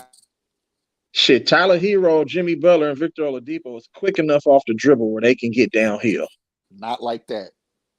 Jimmy Butler is probably the only one, and Jimmy Butler is not really that effective on screen and rolls. He's more effective 1-on-1 or posting up the smaller guards. And then another thing, they need to get out in 1-on-1 transition. They need to get out in transition because guess what? If you make Joel Embiid run that floor, he gonna get tired in a motherfucker. You know what I'm saying? If you just run his ass, Bam Adebayo, leak out, boom, and sprint that floor, you're going to get a hell of motherfucking baskets in transition, and Joel Embiid going to get tired, I'm telling you. Yeah, but that's what I was saying before. At that free throw line, he can knock down that mid-range. He's reluctant to shoot the mid-range. I don't know why. Bam Adebayo is capable of making a 16 to 17-foot jump shot, period. Then Joel Embiid say, fuck, I can't give him wide open shots. Pump fake, up, let me get to the rim. Create contact, foul, get to the free throw line. So you have to understand how to play the game. They don't be knowing what the fuck they be doing, man. I don't know. To me, I think that's just the Joel Embiid. Him being 7 foot is affecting Bam, because Bam is only like 6'8", 6'9". He ain't that big. He's not really that tall. But he elevates on his shot, though. Right. I get you. I know what you're saying, but. Like I was saying, the issue why Miami. Hold on, let me say this real quick. I gotta let my dogs outside, man, so they can use the bathroom. But the issue is Joel Embiid. He is effective enough to make them second guess on screen and rolls. It's not. This is not like Dallas versus Utah, and Luka abusing Rudy Gobert. Embiid is just effective enough to make them second guess on, do I want to drive or do I want to, take a step back 3-pointer?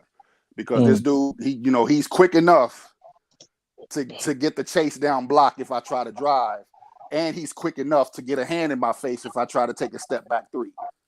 Mm-hmm. You know what I'm saying? So it's just that he's that effective. So they're gonna have to find a way to adjust to that. Not saying they can't do it. It's just that's just my observation as far as why Philly has been able to get back into this series. And then James Harden, he had that fourth quarter the other night. So Miami, they just stopped playing Miami brand basketball. They not defending. They're allowing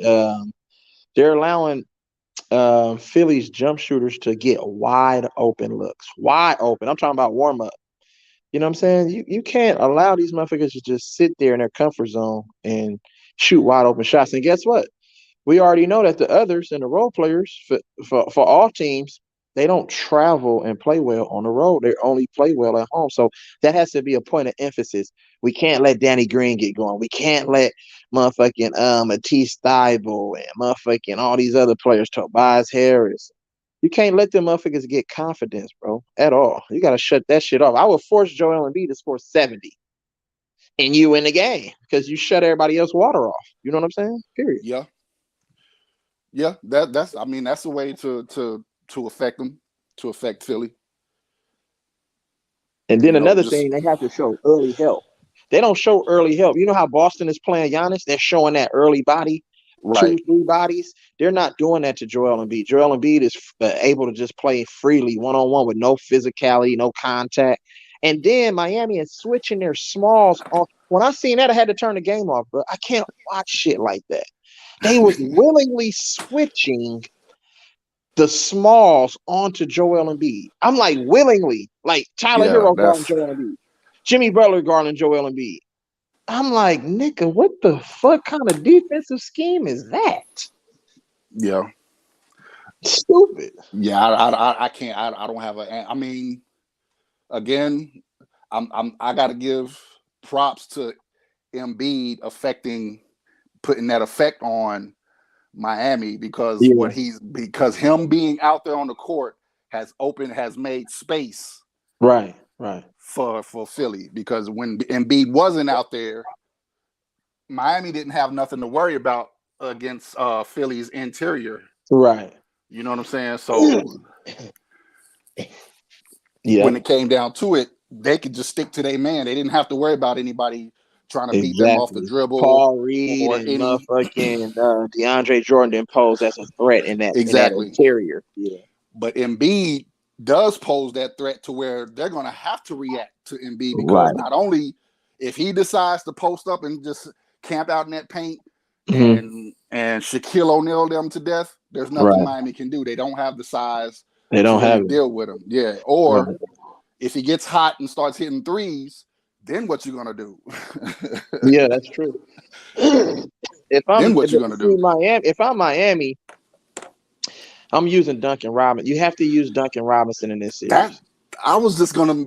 Thank you for bringing that up. I don't understand why he's not getting he ain't getting no burn, bro. Mind you, Duncan Robinson helped them make it to that bubble chip. Back in 2020. Remember you that? talking about the other Jimmy Neutron? Talking about the other Jimmy Neutron? Yeah. Hey, Jimmy Neutron, he got a brother that played for Milwaukee, Connaughton. I call Connaughton Jimmy Neutron too. I call him Jimmy Neutron Senior. Yeah. Notre Dame. Yeah, he was smacking him. He was a baseball player though too. Yeah, he was. He chose to play hoop. Working out for him. Yeah, I remember Pat Connaughton used to piss me off in the Big East. Oh yeah, he did. Yeah. Because you know why? When everybody was in the Big East. That's why. Yeah. He has explosive and he can shoot. That boy had bounce. And he can still get up. Still athletic. The thing that just concerned me about Miami is that I know they try to put my boy Detman, who went to Missouri. Detman. Oh, Dwayne Detman. Yeah, I remember him because I remember him in college because a lot of people don't know he went to the military first. Oh, did he? Yeah, and then he came back to college. He left the military and went to college. That's why he looked so out there old, because he did some years in the military first instead of going straight to the whatever. But he's not. They just don't got enough length to me to guard. And even that one tall dude that he ain't got enough burn. I like him, the little rookie that they got. Yeah, he a good player, man. He a good player, but like I said, you need burn. You need you need reps. You need all of that. That's one thing I always like about coaches who play their bench. Because you never know when you're going to need certain players to actually show up. Instead of being like Thibodeau. Don't be like a Thibodeau. As soon as all your players get hurt, the people who you don't want them, then all of a sudden you want to throw your little rookies in there and all that shit. Then chew them out, take them out when they make a mistake. How they going to learn their mistake if they don't play? Right. Man, it's getting crazy. People talking, man. I don't care. It's gonna be a big game, I think, though. But I think Miami, they gonna get back to playing Miami type basketball. They don't have an answer for Jimmy Butler. Jimmy Butler been balling. Django been balling, my nigga. He the one that kept them in the game. That's why I fuck with Jimmy. That's why he's one of my favorite players. Man, he was doing. I'm like, look at Jimmy buckets. He knows, but nobody else. Who else gonna come to the party and play with him? Who wanna, and them using dude. You already know how you said it earlier, and I've been thinking about this too. When Lowry came back, that fucked up the whole flow. Right. Instead of them just bringing him, I thought Spoelstra should have brought him out the bench. Just like how Steph did. You just gonna put a media in the starting lineup. Yeah, that kind of fucked their rhythm. I think they had a hero, man. I know you get scored them points at home. Can you score them points on the road? Yeah. That's a good question. That's my. Hey, I'm just asking But Hero questions. the sixth man though, his game tragic, to be honest. I know his I game Yeah, just I'm not thought trash. that saying Hero. he been taking bad shots, He bro. takes a lot of bad shots, though. He does. He I'm does. like, He he takes a act lot like of he shots. Devin Booker. Yes. You know, them Kentucky guys be thinking they be that hella raw when they like Kentucky stuff. Yeah, he takes a lot of shots, but he knocks him down though. I ain't gonna lie. He played good, and he was the one guy who was actually helping Jimmy Butler in Philly. Yeah, everybody else has come out to play. Yeah. To me, Now it just wasn't enough, but yeah, he was the one consistent scorer with Jimmy Butler when they was playing in Philly.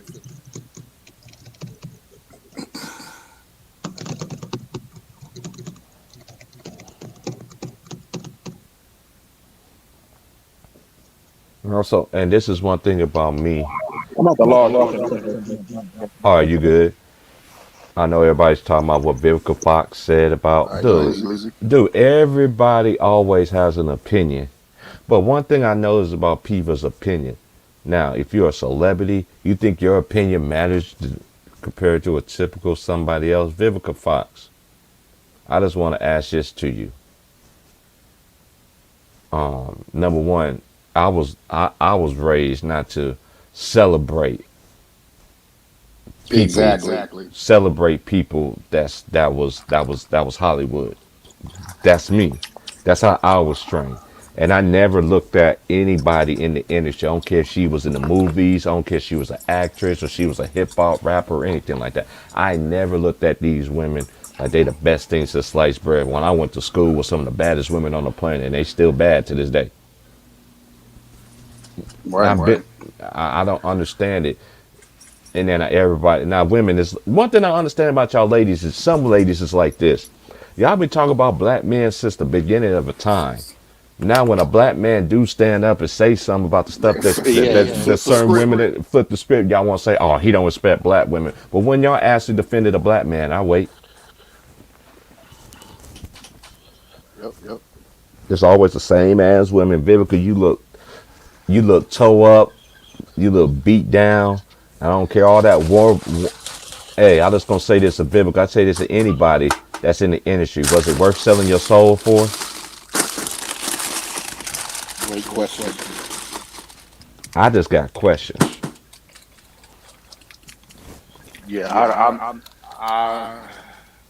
I don't really get into disrespecting females like that, but she's out of line with what she said, bro. That's just my opinion. Man, a lot of these women are, and this is one She's thing I out of understand. line. That a lot of things like a black woman compared to. I mean, listen, y'all can't talk about black. I preach all blackness, whatever. I don't care. Y'all can't sit here and say anything about that. But I will say this: name a black woman that y'all know. I'm waiting, and that's why I wish ladies was in here. Name a black woman that really that's in the industry that really stand up for the black man. I'll wait. None of them ain't came to the forefront. But when it's time to talk about a black man, oh yeah, y'all got a lot to say. Man, I've been knowing about this shit since I was growing up. Women was saying that.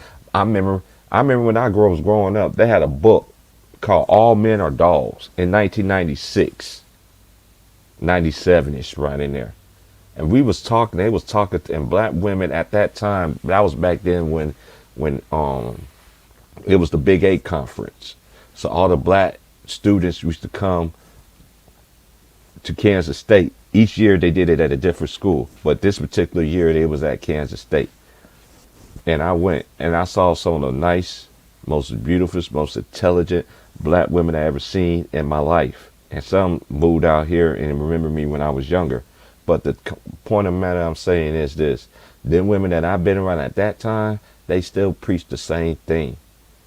Now, they preach a different tune. Women in the industry, they preach another tune. And another thing, a black man always get put down in this society ever since the beginning. Women don't do no wrong. It's always the man's fault and everything. Even when a woman actually cheated, say a woman cheats, they still gonna say it's the black man's fault. So it's always a man's fault. But this is the thing with me. Till y'all get accountability, and to the women who really do support the black men, y'all know who y'all are. you know they always gonna pull out the negativity in this world anyway. So who else to preach negative for? That's why you got Vivica and all these other dumb fucks out here. Want to sit there. Yeah, I'm calling y'all dumb fucks because y'all sit there, y'all disrespect the man. Y'all do. I don't need no man. I don't need no man to do this. I don't need no man. I can do this. I don't need this. I don't need that. And then you get mad that no man don't want to pick you. But look how you sit there and say, you say you didn't need no man. So what? So. The great Diane Carroll made before she passed away. She made a video about that shit. So did. If any woman is listening, should go watch that. Yes. Yes. It's on YouTube. It's on YouTube. It sure is. So there ain't no excuse. I watch that shit every day, bro. Cause she made a spawned video about that right before she passed away. Yep. And one thing, even though she was talking to women, I could see in the ways in her message that she was talking to men too. By continue, you know, if you ain't watched the video, if you ain't watching the video, the message was for everybody, but it was specifically pointed to the women who have that I don't need I don't need nobody. I can do bad all by myself attitude.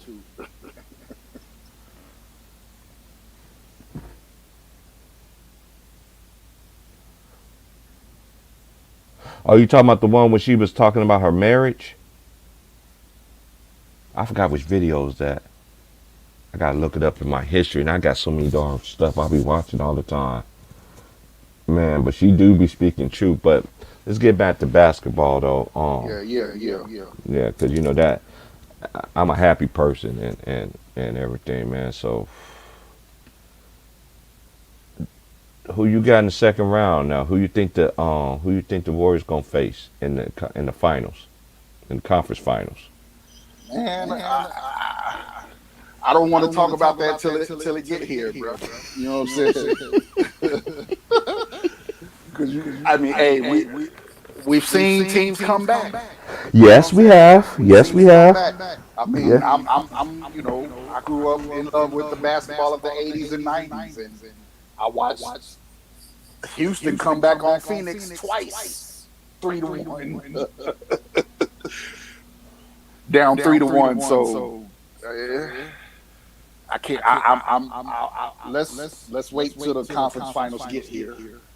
Oh yeah, I got it for y'all. Look up OG beauty queen Diane Carroll says strong independent women will find themselves old and alone. That's it. That's the one. Watch that one. That is the one. Now real ladies that watch it, y'all little what you call that? I'll call y'all little hateful as it's an old school word right here. 'Cause I know you're gonna laugh when I say this. All y'all little hateful chaints out there, unstable creatures. Y'all ain't gonna watch that shit. Y'all ain't gonna agree with her. Remember that one? Unstable creatures. Oh yeah, man. My man Omar Good. Shout out to Omar Good. Hey, did you hear about that dude that had a weed machine outside of his home? Who told on him? I'm pissed about that, bro. Niggas gonna hate. Niggas hate though, man. I mean, that is a genius idea for one. For you to buy a vending machine and you put your loud up in it. Hey, I'm gonna say this about Detroit. That's crazy. I'm gonna say this about Detroit. 'Cause my cousin, one of my older cousins, like before me, he around my sister age, but anyway, my older sister age, but anyway, he married a woman from Detroit. He married her and brought her straight to Georgia. She ain't been back since. But one thing I do know about Detroit reminds me a lot of the South for this specific reason. It reminds me a lot because if you can survive in Detroit, that's why the Detroit people can survive anywhere, because you know why? They got a workers mentality. A lot of people say it's a hustle mentality. I call it a work mentality. But whoever sat there and told that man on doing that, y'all was hating. Y'all probably card was declined or some shit. And here's the thing about Detroit. A lot of the people, especially the black people, they were from the South. And then here's one big thing about Detroit. The Nation of Islam pretty much started in Detroit. Facts. So getting that message of independence from Elijah Muhammad and Master Fard Muhammad, that's a foundation of Detroit. Even if you're not a Muslim or whatever religion you follow, everybody got that message in Detroit. And they still live by that shit to this day. That shit is like passed down. Oh yeah, and you know how the police like to lie on the brother, so they found guns in the house, so he must be selling guns, so the brother could get more charges and stuff like that. I'm so glad I got my life back, bro. Like, a lot of people don't understand. I fought a long time to get my life back, and I finally got it. Now I could get any job that I want to now. Why? Because I paid the cost. I paid the cost, man. Now with me, man, I'm making a decision now which job I want to take, because I had an interview this morning, and I got interviews all this week, man. And then it's just like, well, I just want the best situation job. I want my first job now that I got my life back with some money that's gonna pay me some money. Yeah, make sure it's something I like, you right? Enjoy. Yeah. Right. That's what it's going to be. And the jobs that I applied for, I could do them all. It's all about, it's springtime out here, but out here in Oregon, it felt like it's been wintertime the last 3 weeks, bro. Today is the first day that's over 50 degrees, I say within a month. It's been cold as fuck out here. Oregon don't be like that in May. In May, you have the April showers, and then you have the nice weather all the way until August. That's why I tell people when they come out here, they be like, oh man, it's really nice out here. Yep, come out here in December, and you tell me if it's nice. Yeah, it's starting to turn into Texas down here. So, shit. It's about darn time. Like, I just want to ask you this. How many years did y'all get more snowstorms during this pandemic than y'all ever did in y'all Texas history? Bro, like I can remember on one hand how many times it snowed in Texas, bro. Like I can count on one hand. And it's been when I first moved here, which was 95. That's probably the worst as far as winter I've ever seen in the state of Texas. Like, I would just say in the central Texas area where we are. You know what I'm saying? Like the Clean area, Clean, Waco, Temple, Austin. You know what I'm saying? Like that area.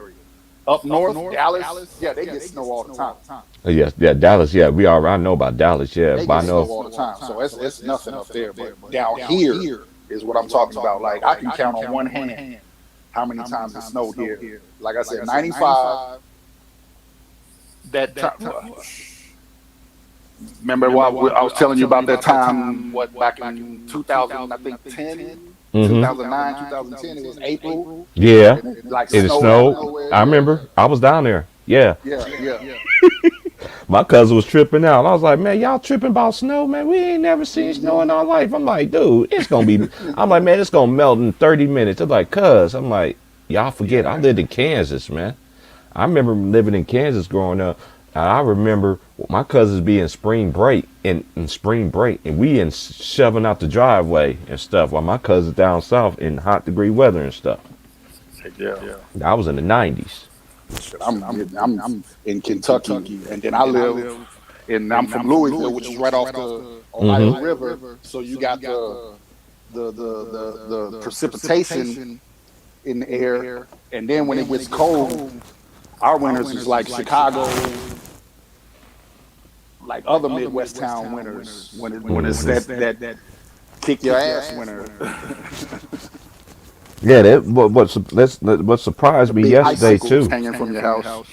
Oh man, I used to see them like the big old icicles. I used to see them icicles like sitting up there like that. And I never forget when I moved to Michigan when Katrina came. I moved to Michigan, and my homeboy, he was like, the first day it was hot. It was hot. It was hot. And then I got up that morning and I looked outside the window because I paid attention to the forecast. I watched the news. They said it was going to snow. I was like, man, it's going to snow. My boy was like, man, Cause we had to get up the next morning, and, because I was a type of person. No matter the first day where I lived at, I immediately try to find me a job, cause that's what I was doing. So I was like, hey man, you might as well put some clothes on, man. It's snowing outside. Man, it ain't snowing outside, man. We're just 85 degrees. Man, I never forget, man. I told him open up the door, cause it was a door that you had to go out of. You know what I mean? I was like, go out the door. You had to put a code in there and shit too to go in and out. I said, go ahead and put the code in there. And he saw the sunlight, so he thought it was sun. He didn't see the snow. Man, as soon as he opened up that door, he had on shorts. He had on what he had. I think he had on I think he had his LSU. Had some LSU. He had some LSU gear on. Man, that snow hit him like an avalanche. He was buried underneath the snow. He was like, "T, you heard me? Why didn't you tell me, Wally?" I was like, "Dude, I told you, man. I told you to put some clothes on, bro." He was laughing at me because I had on a jacket, I had on my gloves, I had on my hat, I had my boots on. He's like, man, what you going to war? I was like, dude, this cold out here, bro. It's snowing out. No, it's not. All right, man, be hard headed. Right. I left his ass right there. I went next door because I had this restaurant that was right next door. We went there and got some. I went there and got some. Wait for him to finally put some clothes on and shit. That dude was shaking so bad. The lady's like, what's wrong with him? I was like, yeah, I told him to put some clothes on, but he didn't want to listen. So he got buried in these snow. Man, my boy moved so back fast to Louisiana. He said, I can't deal with this cold. It's too cold out here. Michigan is a cold place, bro. Heck yeah. I mean, but you got to think about it. It's another state that's near a large body of water. And it's amazing with Michigan for them to be surrounded by three waters like that. They never had never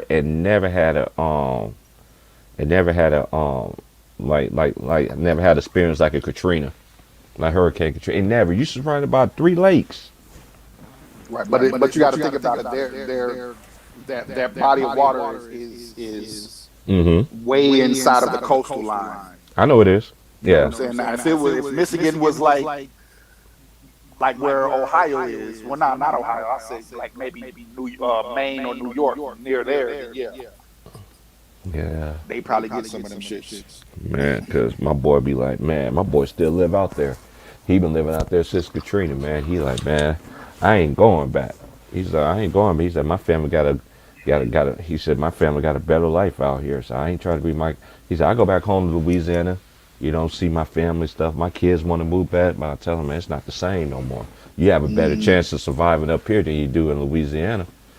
And then his kids didn't understand it. You know what I mean? When you're kids, you don't understand that what your parents is trying to tell you and everything like that. But he got killed. Like I told his kids, your kids gonna figure it out. One of his kids go to school out here at U of O, and I check on him. And I check on him. Yeah, he's a sophomore this year. So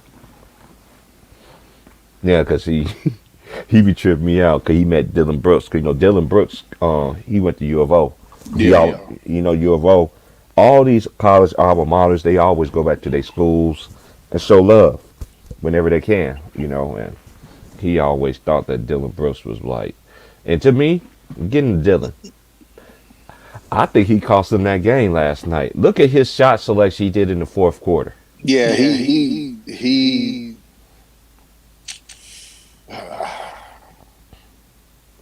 the way he shoots the ball. Is not built for making a playoff run. He needs to kind of rein himself in. He's playing too much like he does in the regular season. He kind of needs to rein himself in. Really, a lot of them was doing that last night, but they was really getting away with the fact that sometimes Golden State plays to the level of their competition. You know what I'm saying? Like Golden State, they'll just have all kind of unforced turnovers, uncharacteristic turnovers. Like they was kind of getting away with that. If Golden State would have came out focused, that game would have, because both teams was really playing ugly yesterday. Both of them was playing ugly. That was an ugly game. Look at the first half. That felt like an Eastern Conference score last night. What was it, 41-38? Yeah, man. I remember I went on ticket thing at halftime. I was like, man, this is like G Price. She's like, man, it's hard. Man, this is bad basketball right now. I was like, man, it's hard to watch, man. But Memphis to the Warriors' credit, go ahead. No, I was going to say Memphis. I wouldn't say really taking ass shots. They just wasn't able to hit a lot of shots.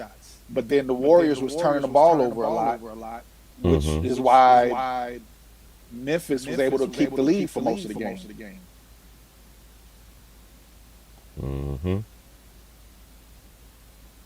I thought they was gonna come out with that third quarter avalanche, and I was saying it on the stream. I was like, well, they would held this. Look, they basically had the lead all the way to win, like to what minute? To like the last 3 or 4 minutes and shit, and then it just broke down. But that's when, that's when they broke. That's when experience. I know people want to say that. I know people throwing shots that said they ain't Minnesota, dude.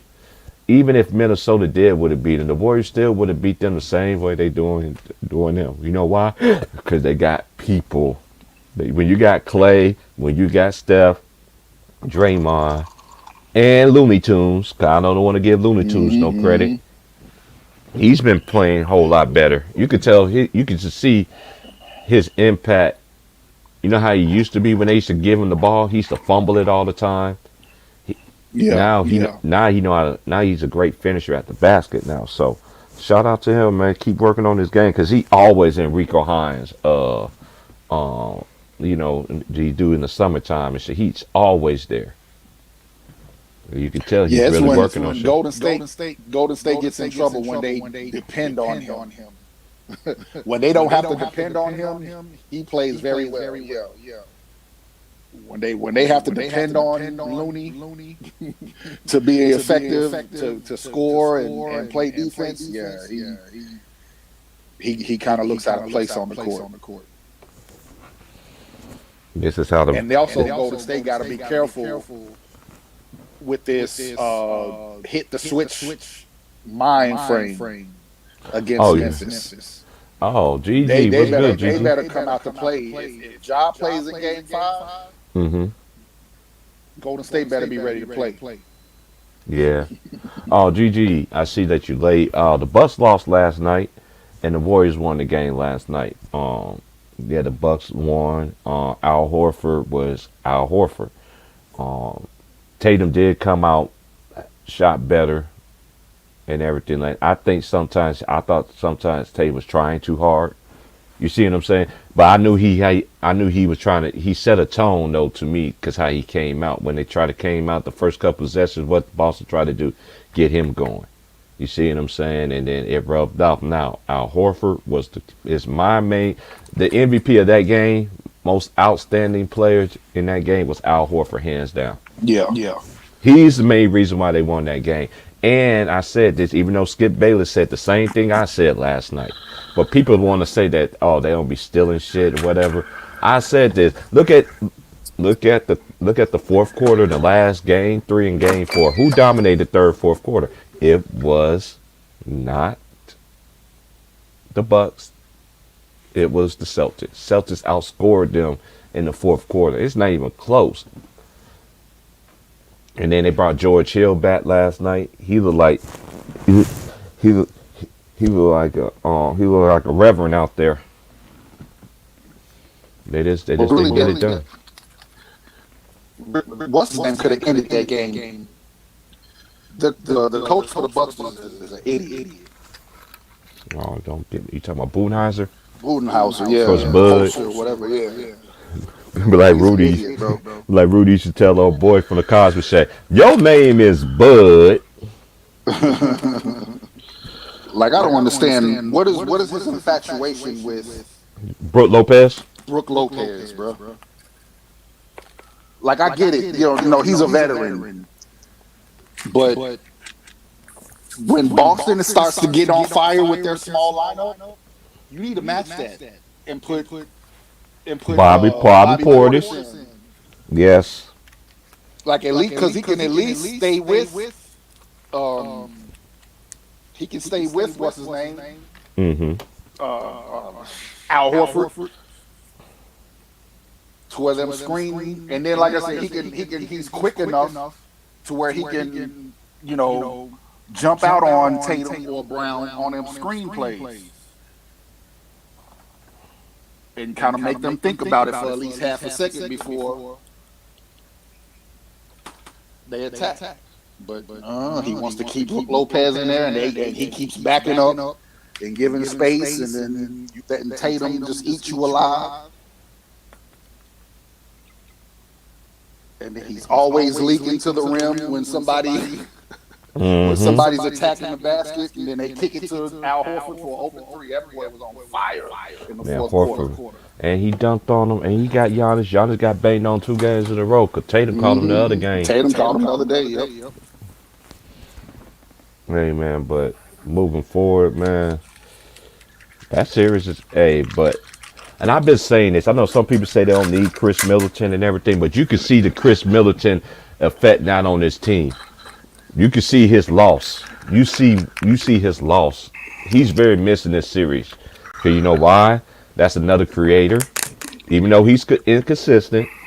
You can, but if Giannis would quit shooting the threes, not even the threes, he ain't making them. Go one-on-one with everybody facing up. Because they're going to draw the charges every time. Back to the basket. Like, they smaller than you. Like, what are you doing? They're smaller than you. How are you letting them psych you? You didn't let DeAndre Ayton do this to you. Facts. And he's a 7-footer. You was killing him. They don't have no 7-footers on Boston teams. So how are you not just barbecue chicken in them dudes? Mm-hmm. Like that's why I said earlier, Giannis is easily psyched out of his game. He's the best player in the game, but he's easily psyched out of his game. He can be easily psyched out of his game with the way he plays. Yeah. Oh yeah, I want y'all to also I want y'all to watch. I know people watch the Williams show. Shout out to a player, man, my boy. Yeah. Hey, but y'all need to watch this video about the auntie. How the auntie was telling y'all women how men is. And that is really true. I know a lot of cats, and this is one thing I understand about people. This is how, and I always said this: when you got people that's really for you, that's breathing positive energy and all that stuff to you in your life, people don't like that shit. But if a motherfucker start calling bitches hoes, slut, and having it like it's a WWE Jerry / Springer episode and shit, motherfuckers love that shit. They'll pour money into that shit. You know why? Because it's full of shit. Now, let's get to. Well, we already talked about all the series though, man. So I don't know, man. You got any college news, man? Because I ain't even hearing nothing about college basketball, man. What's about that? Okay? The NIL, how that's supposed to go?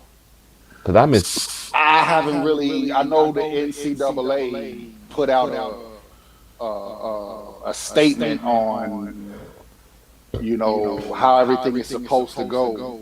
I haven't really looked into that statement yet.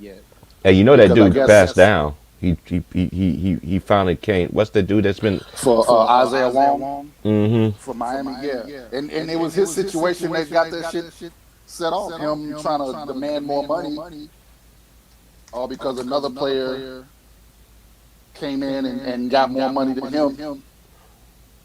Well, I mean, that's usually how it goes, bro. That's how. That's a part of being especially like in the work environment.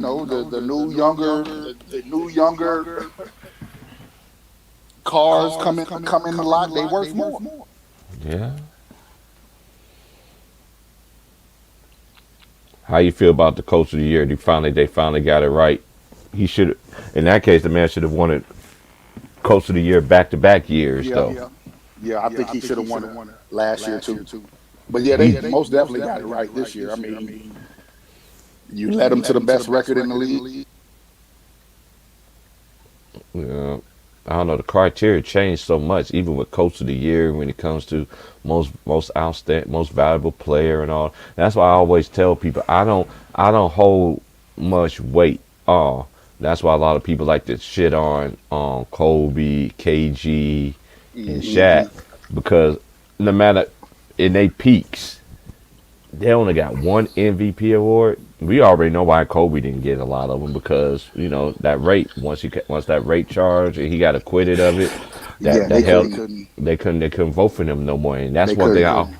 That's why What? Steve Nash wanted the back-to-back years. I wouldn't say they couldn't vote for him. The NBA couldn't promote him like that Right. with that stigma on him. hmm You know what I'm Even saying? though even though he was acquitted, Right. But you know how that but shit but goes. you know how it goes, right? Yeah, you know how that shit goes Especially if you black for the boy. Nubian man.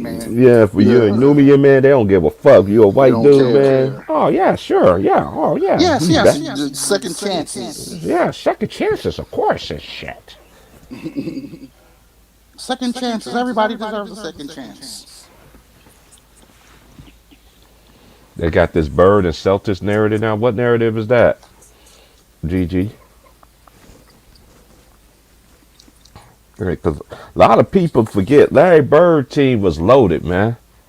And they drafted all the motherfuckers. And this is one thing I don't understand, people. When we start criticizing motherfuckers for who they played with, I notice people do this with Giannis. Well, he has Drew Holiday and Chris Middleton. Okay, name all the players. Name all the all stars that LeBron James has played with in his career. Any of them players equivalent to what Giannis had in his career? No. But did nobody sit there and never criticize him for that? They call that man great.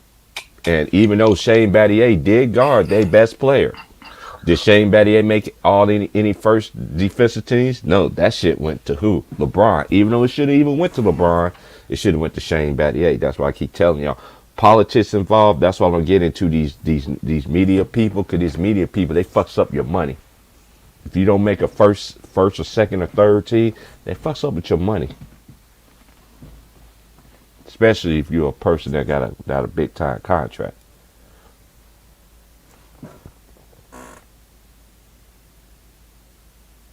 Oh, they're trying to push the excitement. Clear my throat, bro. Oh yeah. Oh, okay. Yeah. And you These know hot what? wings. Boston is knocking on their door, man. And they are, man. Cause look, they have been the best team since the All-Star break. After the All-Star break, they've been the most consistent team since the All-Star break. I give them credit, man, and they still doing it now. Injuries are a part of the game. It is what it is. That's what I said. If Giannis was able to do this and still took him to the conference finals without his second best player, then what else y'all gonna have to say this man gonna have to do? Oh, they got pictures of Bird or Tatum in a brown jacket together. Yeah, hey, Boston knocking on that door, man. It's one thing I want to say. Magic too. Like you gotta understand. At the time they got drafted into the league, there was no lottery. Yes. They flipped the coin for who got the number one pick. Being at the fact that 2 years before Magic was drafted, the Boston Celtics had already drafted Larry Bird while he was still in college. Mm-hmm. So I know a lot of people always ask this, Vaughn. The Lakers and Celtics rivalry was big even back then. So of course, they're gonna fix it to make sure the Lakers get Magic Johnson, so they can bring back that rivalry. And how in the world they got James Bird after winning the chip too? Well, they made a trade. That's why I try to tell people they traded. They traded. I told people that. Bob McAdoo. Yep, they traded Bob McAdoo. I told people that. No, he didn't. For the pick to get James Worth. Yeah, they did. Y'all didn't even live back then, man. Y'all don't even know anything. Bob McAdoo. And one thing, and tell them, Vaughn, they got to stop doing this shit. Stop comparing these. Bob McAdoo or Jamal Wilson. No, it's one of them two. We got to stop comparing players and and projecting how much they will score and all this. That they was if no. No. That's only to me, and this is just my opinion. It's only a handful of cats to me that could play in the 90s or in the 90s and early 2000s, even the 80s. I think Chris Paul could. Mm-hmm. I know. I know Giannis can until they start. I know because he just got that. He just got all them intangibles. I know a lot of people want to say Jay Reed. Okay, I put him in there too. So I'm not a hater, but I know one thing though. If LeBron would have played in the 80s and 90s, he would have had way more niggas coming out his helmet. He had a lot of cats that was small forward. Everybody had a shooting guard. Everybody had a small forward. Everybody had a big man. He wouldn't have Everybody. been bullying nobody around the court. Yeah, he wouldn't be bullying. And then another thing too, Rick the way the Mahorn rules. or Bill A. Beard would have Nah, man, they'll knock that clobbered nigga. him. Yeah, knock that Charles nigga out the sky. Barkley. Yeah, they'll knock that nigga out You the gonna be sky, throwing bro. elbows at me? Okay, come to this lane again. And that's why I Because you gotta understand. understand, if you're gonna put them back in that era, they're Mm-hmm. playing the way that era played. Yes, a lot of people, and that's LeBron one ain't thing. playing the way he plays now in that Mm-hmm. era. He's gonna play. His skill set is gonna be set to the way that era played. That's why shout out to Vince Carter, because Vince Carter said this on when he was on the Knuckleheads, how hard it was to score back then when he first got into a league. And I be trying to tell y'all be acting like, and y'all believe these dumbass motherfuckers all the time. It's so hard. How is it so hard to score in this game today? And look at how many 50 pieces motherfuckers have. You have nobodies in the NBA so-called, but you're still a professional athlete getting 50 pieces. It's too many people dropping 50s and shit like that. No, man, back then, you had motherfuckers dropping 50s and shit, but you knew it was only certain players that actually did that shit.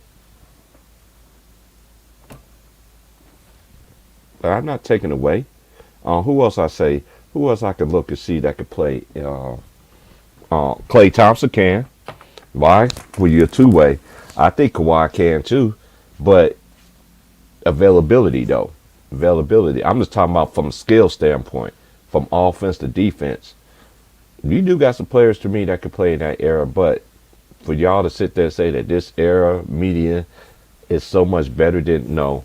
The 80s and 90s and 2000s, the players was way more durable. They actually respected their contract. They couldn't pick their teams. They couldn't pick their teammates and shit. That is true. And that's the biggest thing that they forget. These players now, they can just do. I never seen it. That's one thing I was glad that I was raised when it was actually, when we actually have guidance. We actually have mentors. If you didn't listen to your mentor, you wasn't doing shit until you do what? Do what they asked you to do. And really showed them that you really were sincere.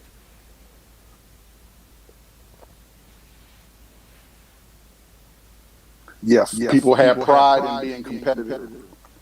And they wasn't your friend. They wasn't your best friend. They wasn't dapping each other. I remember Magic and them used to go at it, man. And then after the game, that's when they chopped it up. And then even they played in the playoff series, they wasn't talking to each other till after the series is over.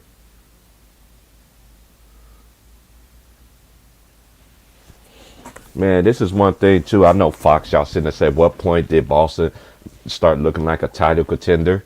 The second half of the season. Yeah. Man, all these teams that's left could win a championship. Let's just keep it real. I'm throwing all my biasness out of it. Every team to me that's left can win a championship. Now, out of all the 4 teams, most people will say Golden State, because you got Clay, you got Steph, you got Draymond. I see Draymond get away with murder. Grabbing arms, grabbing around the waist. I saw a lot of fouls last night that should have been called. But the referees, they pick and choose when they want to get these calls. I know people always want to say it's the refs versus the Celtics versus the refs. How's the Celtics versus the refs? And y'all won the game. To me, they took better shots. They had better ball movement. Giannis was doing too much one-on-one. He splits it, yeah. But then, to me, Bobby Portis didn't show up either. Then you got old boy out there. He ain't giving you nothing out there. Nothing. Brooke Lopez. Drew Holiday didn't shoot well.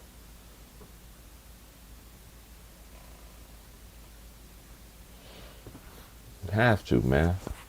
Got to. But the Warriors, they in great position right now. I don't know who they gonna play. Um, I'm ready. Like I don't know. I'm not gonna make any more decisions. But I did pick Phoenix and Golden State too, and I did pick Miami and the Bucks. I thought it was gonna be a trilogy. But we'll see moving forward. Because hey, the series is tied 2-2. We see who wanted more. Just like Philly and Miami, who wanted more. Yeah, I gotta see if Miami can make these adjustments against Joel Embiid. Yes. Because him just being on the court has changed Everything for them. everything for this series. It ain't even his scoring, because it's not like he scored a lot of points. He's not putting up 30 and 15. You know what I'm saying? Mm-hmm. It's just his presence on the court has changed the way this series has looked. That's why James is able to can dance now, like how he wants to. You know what I mean? Because when you got Embiid, man, yeah, I'm seeing highlights now. I'm watching a little replay, man. I see too many possessions. You got Jimmy Butler on. No, man, no, that's barbecue chicken.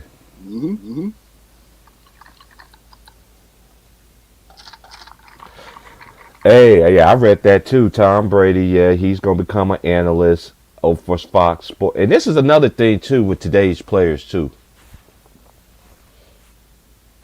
I know everybody want to talk shit about Charles Barkley because Draymond gonna take his spot, but did y'all know this, that Charles Barkley want to retire? That's why that seat is available. That's why I know that Draymond ain't got that many more years left in the league, because I think that this is how the Warriors would just. This is our time to get another chip before it's over with. So I think they on that mindset. And did that boy Poole? He didn't play good last night, but that's like one of his worst games he played to me in a while. I wasn't even calling his name out last night. Maybe look at these stats from Yeah, last he night. wasn't being aggressive at all last night. Like I didn't get it. I think the Warriors had too much of that. Memphis is 20-5 without Ja Morant going on in their head instead of just playing their game. And I noticed these analysts too, especially y'all people on mainstream. I know y'all going against Giannis. Now y'all picking Boston. Hey, this is the thing, and this is why I like Giannis. For a man that doing the game right, ain't cheated the game or anything like that.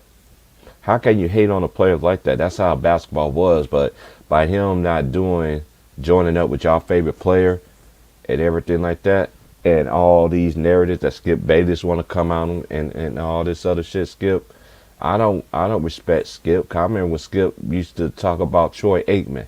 He used to say that Troy Aikman was a faggot and all this other shit the whole time he was playing with Dallas. And then after he left, after his retired years, he ended up getting married. He's still with the same woman ever again.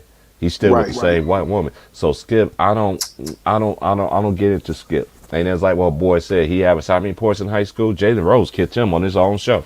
Mm-hmm. Made him leave. Made him leave ESPN. Hey, just hold it down for me. I gotta take this phone call, man. It's this job shit, man, doing some little background stuff on me. I told them I'm clean as a whistle, which they already seen, but let me see what they talking about.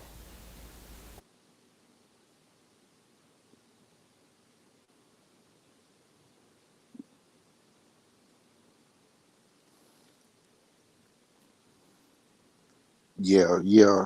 Tyson, Tom Brady getting that lead analyst. But I mean, I ain't gonna lie, the games are more enjoyable to watch, especially the football games, when the guys who played the game are calling the game.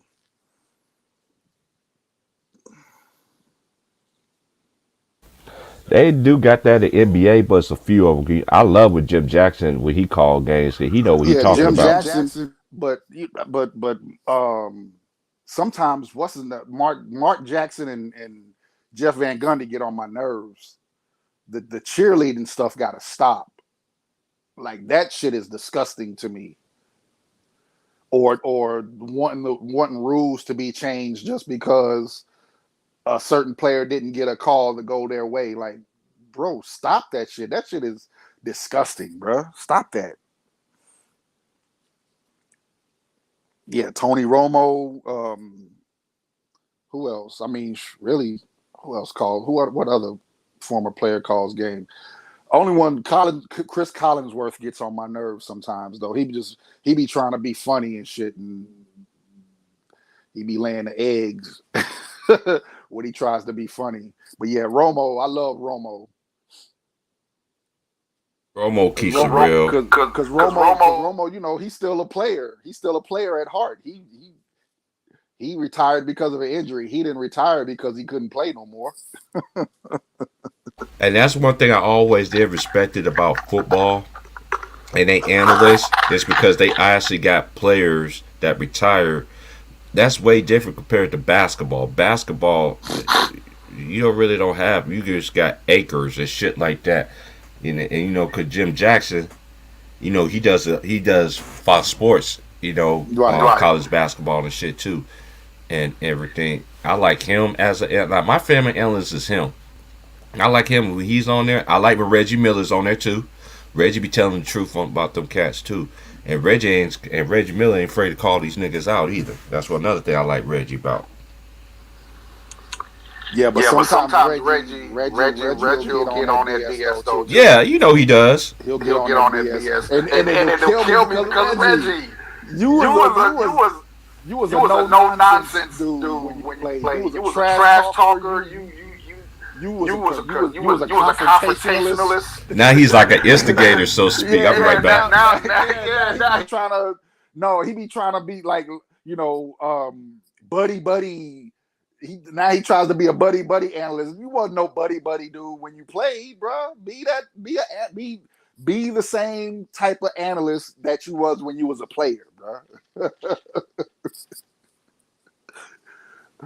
Don't try to be all buddy now because you announcing the games. But I get it though. I get it. I understand it. You know, it's about promoting the current game, the present day game. You know what I'm saying? I get it. But sometimes it just they get carried away with it. That's the part that I don't like. They kind of get carried away with the stuff, man.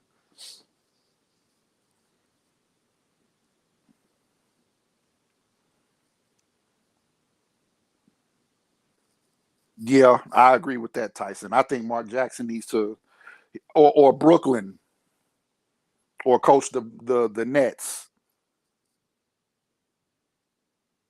because Steve Nash coaches the way he played, and I don't like that.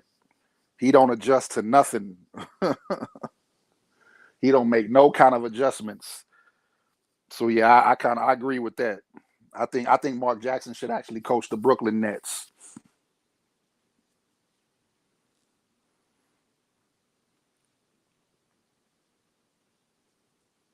Yeah. Steve Nash is trash. He is not. He is not ready to be a head coach. I understand why they gave him the job because that's KD's guy, but he's not ready to be a head coach. He does not know how to make adjustments. He doesn't know how to make adjustments, and he don't know how to use his personnel properly. Yeah, I seen that Mark Jackson was interviewing for the Lakers job, but I think the Lakers want somebody who's more proven, like Quinn Snyder or Doc Rivers. I think they're waiting to see what happens with Philly first. And if they can't get Doc Rivers, they're going to go after Quinn Snyder. I think that's what the Lakers are going to do. I don't think the Lakers are going to make Mark Jackson a priority at this point right now.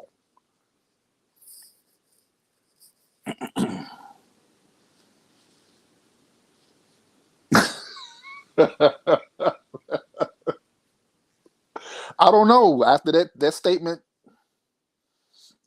Jeannie Buss put out today, I don't know. She might be taking charge of her team again. She needs to.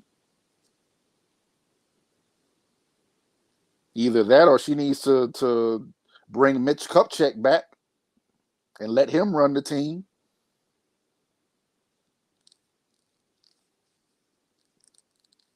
Make him like the vice president of basketball operations. You know what I'm saying? And you can keep what's his name as the GM. Keep homeboy, what's his name? Damn, I can't think of his name. The current GM. But yeah, bring Mitch Kupchak back and let him be like the vice president of basketball operations. Pelinka, yeah.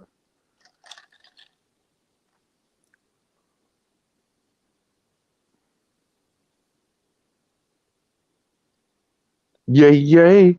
Man, this is the best day it felt out here, but still cold as a bitch out here. God damn. I don't think Jeannie needs to relinquish her rights. I think Jeannie needs to get a real basketball person in there to run the team.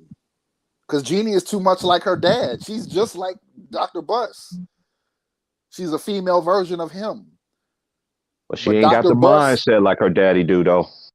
No, what it is because of her friendships with the Rambuses, right?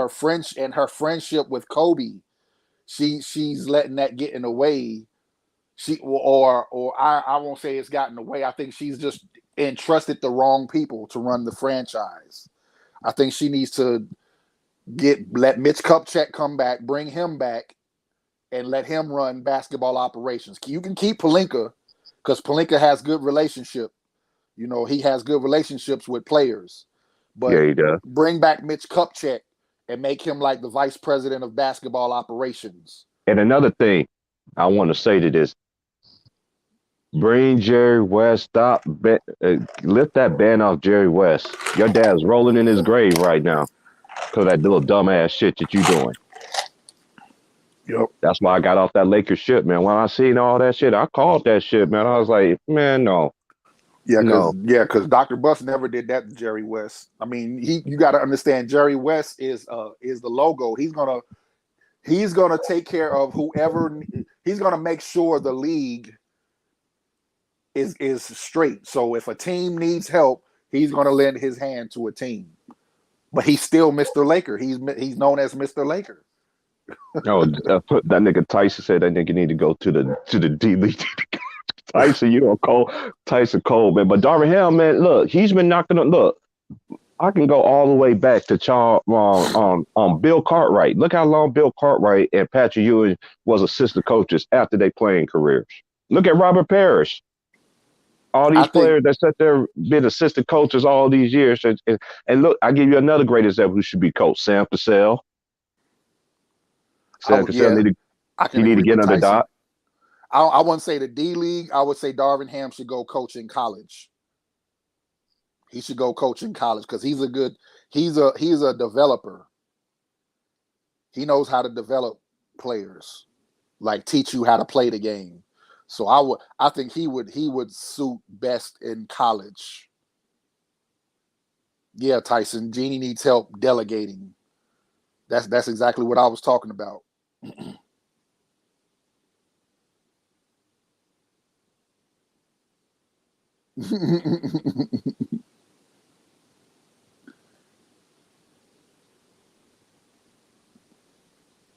Yeah, that show is crazy.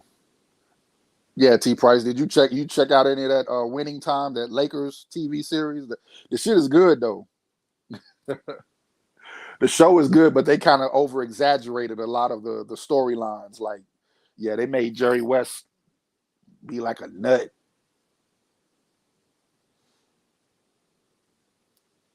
I mean, yeah, Jerry West was intense, but I don't think he was like that. It made the man like an asshole, like somebody you wouldn't want to be around. And from what I see, people love that man. I mean, I understand him and Magic didn't get off to the best relationship when the Lakers drafted Magic, but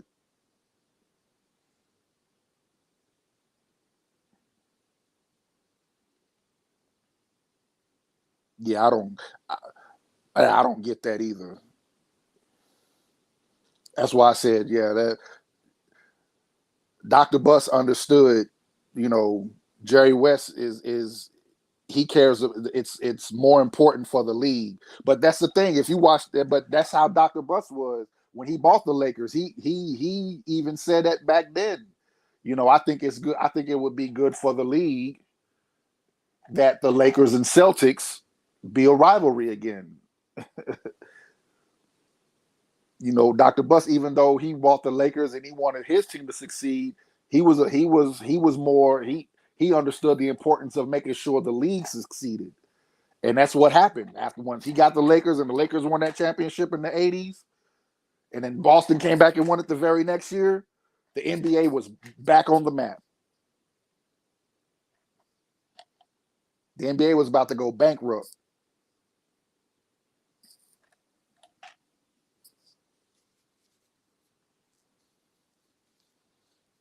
Yeah, but they need to fix that though.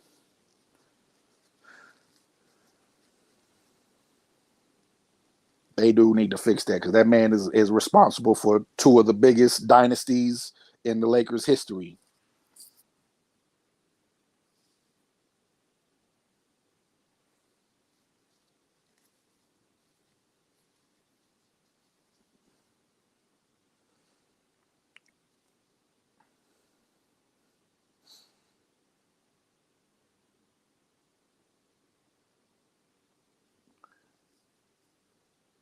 Yeah, I actually at the start of the playoffs, I was picking Boston to come out of the East.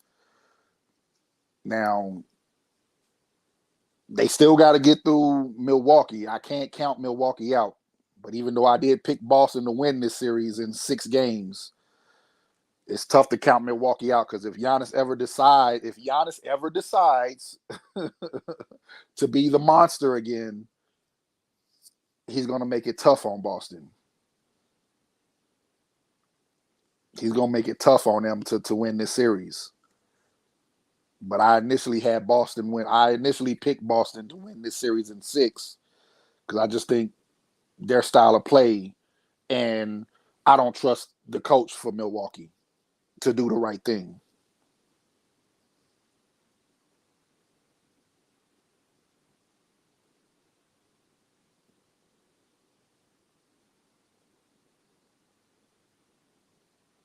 So yeah, it does look like Boston is on their way to number 18.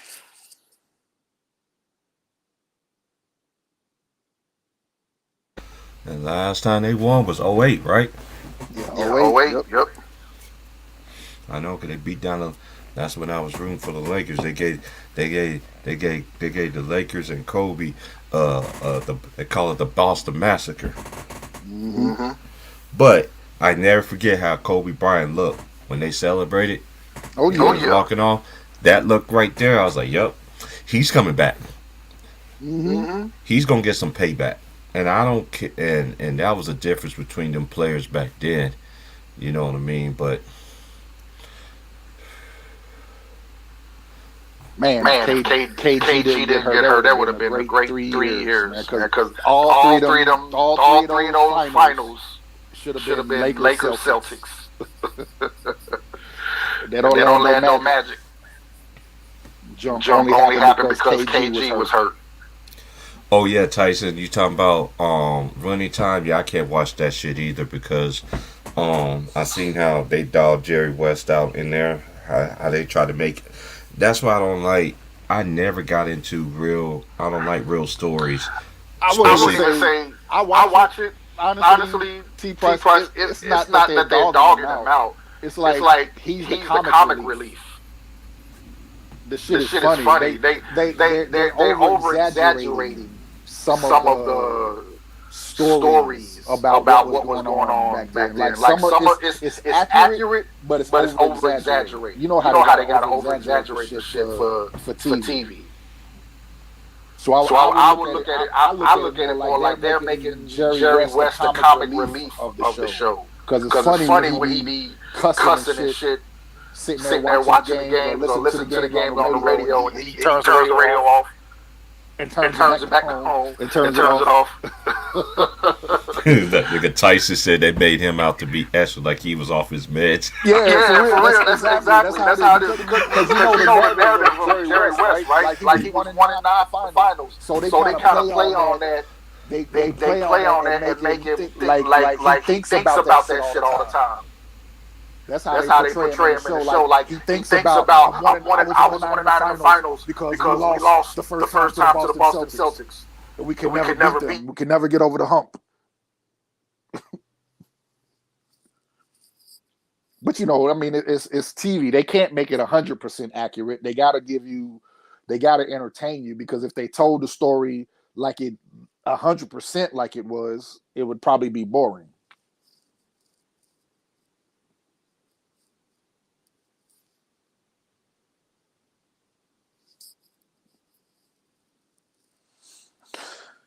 I got HBO, man. So I ain't never watched that shit. Yeah, I don't understand that. I don't know about Paul Westhead being like soft like that. Nah. He didn't seem like that as a coach. He was a no nonsense ass coach. Mm-hmm. It's just like that's the one thing that's equivalent to what just like Spoelstra. Spoelstra's a no nonsense ass coach too. Spoelstra, and you got even Pop. It's gonna be interesting. How many more years you think Pop gonna coach? I give Pop about another year or two. But I was gonna say now that I think about it, because I used to pick Westhead was one of my favorite coaches because of his style. Mm-hmm. I wouldn't even say he was a no nonsense dude. Yeah, he was serious, but he liked to have fun. Yeah, he did. He would let you play. He would let you play. He was loose. If you had the open shot, shoot it. You know what I'm saying? Remember when he went to Loyola? Mm-hmm. They were scoring like 160.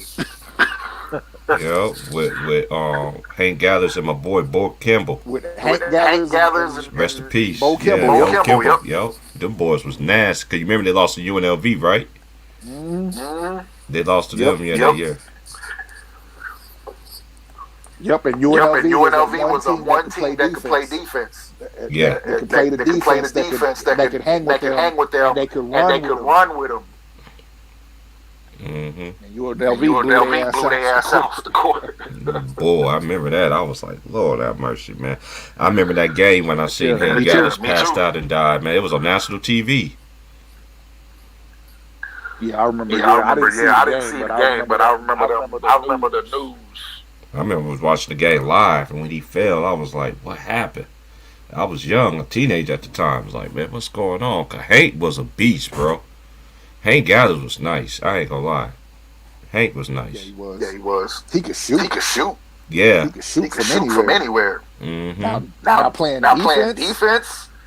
I don't know if he was that good of a defender. But that dude could shoot from anywhere on the court. Mm-hmm.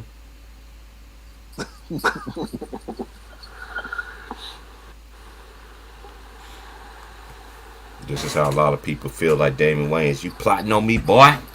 In Major Pain.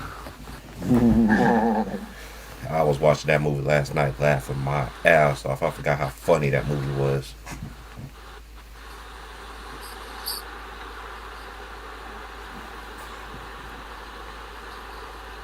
Nah, Pat Riley wasn't calling plays. What Pat Riley was, he could get to the player. You know what I'm saying? Because he was a player. Pat Riley was in the league, so he could talk to the player and get them to understand what needed to be done. When they listen to Westhead.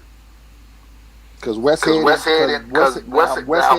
and Magic, they did bump heads a few times. That's why Westhead got fired the next year.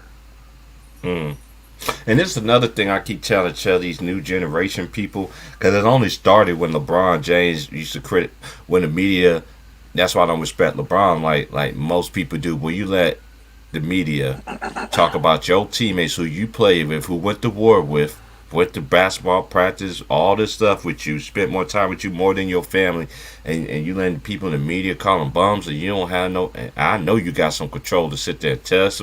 That's why I don't get into this new stage media shit, man. It's too much. They don't. Mm-mm.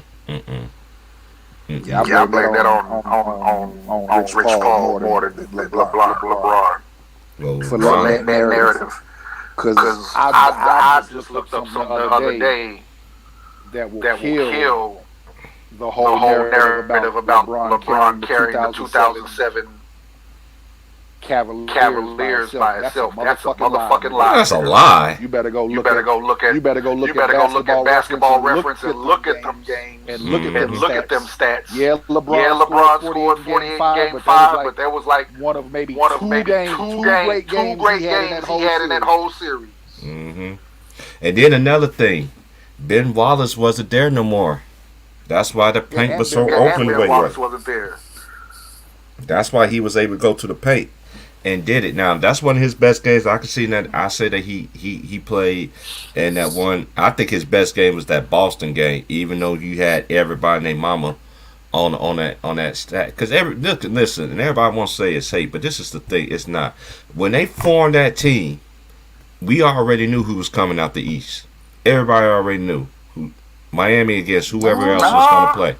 Man, I'm talking about me. What you mean? What year you talking about? I'm talking about when they formed. When they formed the Big Three. When they formed it. When they formed it. I still kind of had confidence in the Bulls until game 2. No, I just the referees and they showed that they were allowed the Bulls to play defense against the Heat. Yeah, they couldn't let that's just how I know that's because you just said something right there when they played the Bulls the first time, and they did have their number, but I blame Tibbs because look at Tibbs. Tibbs just didn't fuck over D Rose. He ran all them niggas to the ground. I'm telling you, bro. The NBA would not allow the Chicago Bulls to play defense against the Miami Heat after game 1. I know that. They called every ticky-tack foul on the Bulls, and the Miami Heat was beating up Derrick Rose in that series. That shit was a travesty. They didn't want whatever they did, and this is another thing too. I ain't never seen a team get celebrated and get put in. I remember they was literally mocked. To me, when that happened, that's when I really was like, I really didn't. I watched the NBA, but that really made me go more into college, like stay on my college shit. Because if you go back and rewind that time, they was praising this shit for what, a good 2 or 3 weeks on all these platforms, on ESPN and Fox 1, and every time they win a championship, what they always do, they always hold something at Miami Heat. What they gonna do next year? Stephen A. championship. Brian Windhorst, all the motherfuckers. That's how I knew that's when I knew everything started changing, because look at every team that won the championship. They ain't said they do the shit like that like they did for the Miami Heat on ESPN when they got praised for putting the. I already knew. I told my friends that morning, hey man, LeBron gonna make his decision. I'm like, dude, LeBron already made his decision. It's on Yahoo. Right. Nah, man. And like, just cause, dude. Like I told my boy. Yeah, everybody knew that him, D-Wade, and Chris Bosh, and actually it was supposed to be Carmelo Anthony, right? Mm-hmm. Was all going to go to the same team. They didn't know what team it was going to be, but everybody knew that all 4 of them was going to go to the same team. And then once Chris Bosh who signed first. Chris Bosh signed with Miami first. Once he signed with Miami, everybody knew they were going to Miami.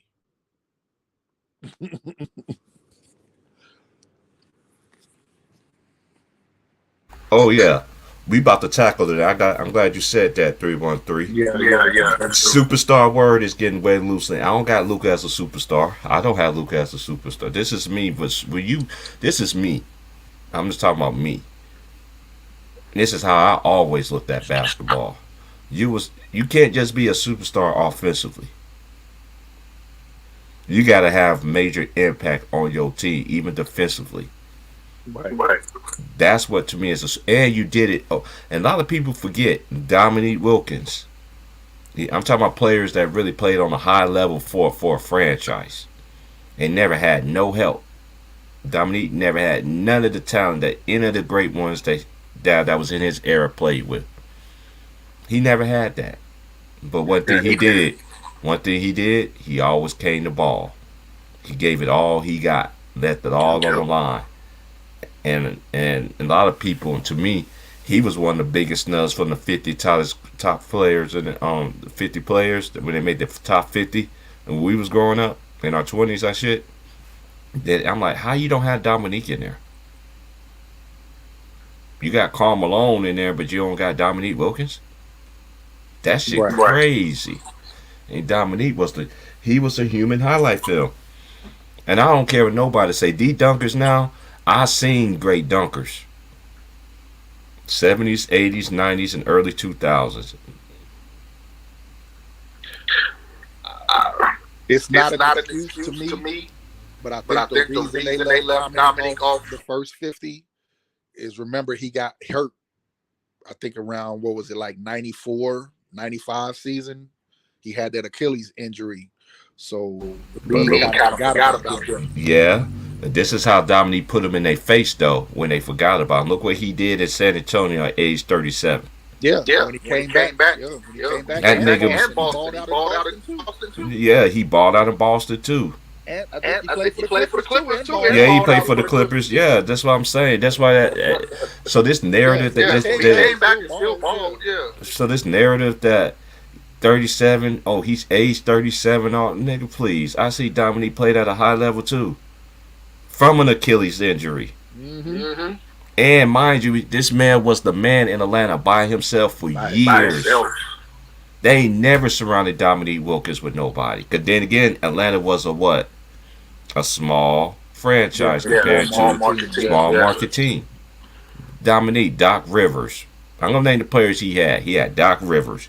He had Kenny Battle. He had Randy Whitman. He had Tree Wallace. Kevin Willis. Antoine Carr. Yeah. Okay. He had Moses Malone too. He wasn't in his prime. No, he wasn't in his prime no more. Right. Malone. Yeah. That's why I always respect the great ones, and then everybody else. And y'all new generation, let me teach y'all something. Everybody that's great in the NBA is not gonna win no fucking championship. And just because you don't win an NBA championship don't mean you ain't great.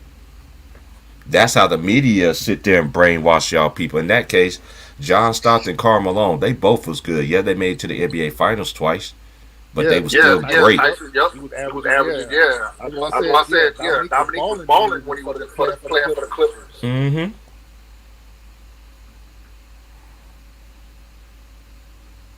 And then what? You got to remember, Dominique kind of came in the league like MJ. He was always in the top 10 scorers. MJ always said. Michael Jordan even said at his own mouth, and during that era, he said his competition. He said the dude that was his competition was Dominique Wilkins. But you also got to remember they were friends in high school. Yep. Because they both from Carolina. They were friends in high school because Dominique is from North Carolina. Mm-hmm. They were friends in high school, battled each other in high school. That's why I'm trying to tell people they act like LeBron James just a dude. I know so many small forwards don't got no rings and has a way more of an offensive game than LeBron. I know Nick had it, and Nick would make them free throws too. Defender, he was okay. Wasn't the greatest, but at least he tried. I thought Dominique was a pretty good defensive player. I thought he was too, but a lot of people think that man was trash. I thought he was a pretty. Like I said, a lot of people they think about, because a lot of people who think about basketball didn't see basketball till the 90s, and they haven't seen Dominique after his Achilles injury. They really didn't see Dominique. The only thing they seen of Dominique was the highlights. They didn't see the game. They wasn't watching TBS back in 87, 86. You know what I'm saying? They wasn't watching Atlanta Hawks on TBS. I was, yeah. And Chicago played on, WGN. The Bulls. Right. You would even see Bulls games on. You would see every Bulls Atlanta game on TBS or WGN. Right, and then after that, and then after you saw the Bulls game and all that, and then TNT ended up showing. That's when TNT start, and then TBS ended up playing the next game. Like the Hawks might play the first game. Cheap price. Check out the Pivot podcast here on YouTube. Yeah, Panama Queen. Yeah, I watched that. Yeah, hey, salute to the Queen, man. Salute to everybody, man. Hey, y'all already know they blackballing a nigga and all this other shit. I ain't got nothing to explain to everybody once again. I'm still gonna be me. I'm not gonna be nobody else but me. I don't care what nobody else got going on their channels or anything like that. Don't bring that shit over here. Now, the people that I'll be right back to you, Christ. Go ahead. The people that support me should continue to support. Now, this shit ain't free. This shit ain't free. I invested, like I told y'all, I invested $1,000 in this shit. This time last year. Now you look at my views when I started doing the playoffs last year. Look at every single one of them from the playoffs. Compared to what I did, I just started reaching them doing like last week. And you tell me who they blackballing. But when you have a mind and you speak of your own and you ain't with the get along, but they be preaching in society, they ain't gonna promote me like that. So I don't even care about subscribers, man. I really don't even care. As long as people continue to show love to me in the right way, that's all that matters to me, man. Hey, it don't hurt to show love, to do this, show love to people. Cause I show love to people. I used to support Ticket all the time, even though I know Ticket was a made man already. It wasn't even about that. I was liking what he was doing. He was doing stuff that I see nobody else do. Giving people, how we look at basketball kind of shit. You know what I'm saying? That's why I always donated to his channel and things like that or whatever. I'm not trying to be like nobody. I don't like when people try to do that shit. That let me know you a troll. And I shall reap tenfold. Hey, Gigi, I'm so wishing I could reap tenfold. Shoot, for real, because I know I pouring stuff a lot of people's lives, man. Not just mouth, but actually financially as well. I ain't never asked nothing back from nobody. Because I help the people who I help. Because I know Most High gonna bless me sometime. But like I tell people, I'm not in competition. I got people that don't want to subscribe to me because I got 600. Oh, you only got 600 subscribers, so what the fuck you know? Huh? Dude, I'm not young. I'm 43. Now, let's say if I was in my 20s, you don't think they be promoting me on YouTube? YouTube has always been a young people game. Always been a game. And it's going to continue to be. Because once we get older, the new generation going to come by then. They probably come up with something else by then. You never know. But like I sat there and tell y'all, man, I do this because I want to do it. And yeah, when you invest money into something and you don't see the money that you seeing back from it, yeah, that gives you a cloud on your head. And that's what it did for me for a while. I was like, God dang, I put $1,000 in this, and even the people that did donate to me, it don't even come nowhere near close to the amount that nowhere near it. And then I see how they do my views and shit like that. I could go live. Every time I go live, I hit the live button to see who's all live. They got me at the very bottom compared to everybody else, because everybody else got 3,000, 6.8K, and all this other stuff. I know people got 6.8 or 9 point whatever subscribers, and you go in there and go in their chat room, there's like 10, 15 people. It don't matter how many people you get. If they want to blackball you, they're going to blackball you. Let's get it. All right, man. So, what we gonna talk about now, man? So, let me check it. There ain't been no news in college basketball or anything. Let me go to college basketball news been slow lately. I mean, I'm still waiting for Imani. I know what's his name said.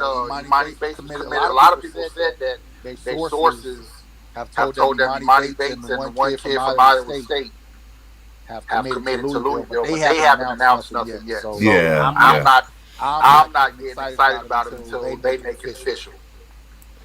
And this is the thing, even though the tournament is over, and I just got to clear something up here. 'Cause I know Carolina fans been on my helmet. Because I was going to say that Tyrese Hunter kid, I guess he's supposed to be going to visit Texas and Kansas too. So Kansas got a chance to get Tyrese Hunter. Kansas already got a good recruiting class coming in. Yeah, anyway. they got guards coming back too. So yeah, they still got and their backcourt is coming back. So and they got that could be a difference. Yeah, but it's still Kansas though. yeah, and this is the thing. I know people from Carolina talking about I was hating. I've never hated on Carolina for this specific reason. Carolina dominated the storyline anyway. Now, y'all gonna sit here gonna tell me that they was the hottest team? They wasn't the hottest team in the tournament. The hottest team in the tournament was Kansas. Was Kansas, yeah. Cause Kansas won the last two. Yeah. They won the last two regular season games.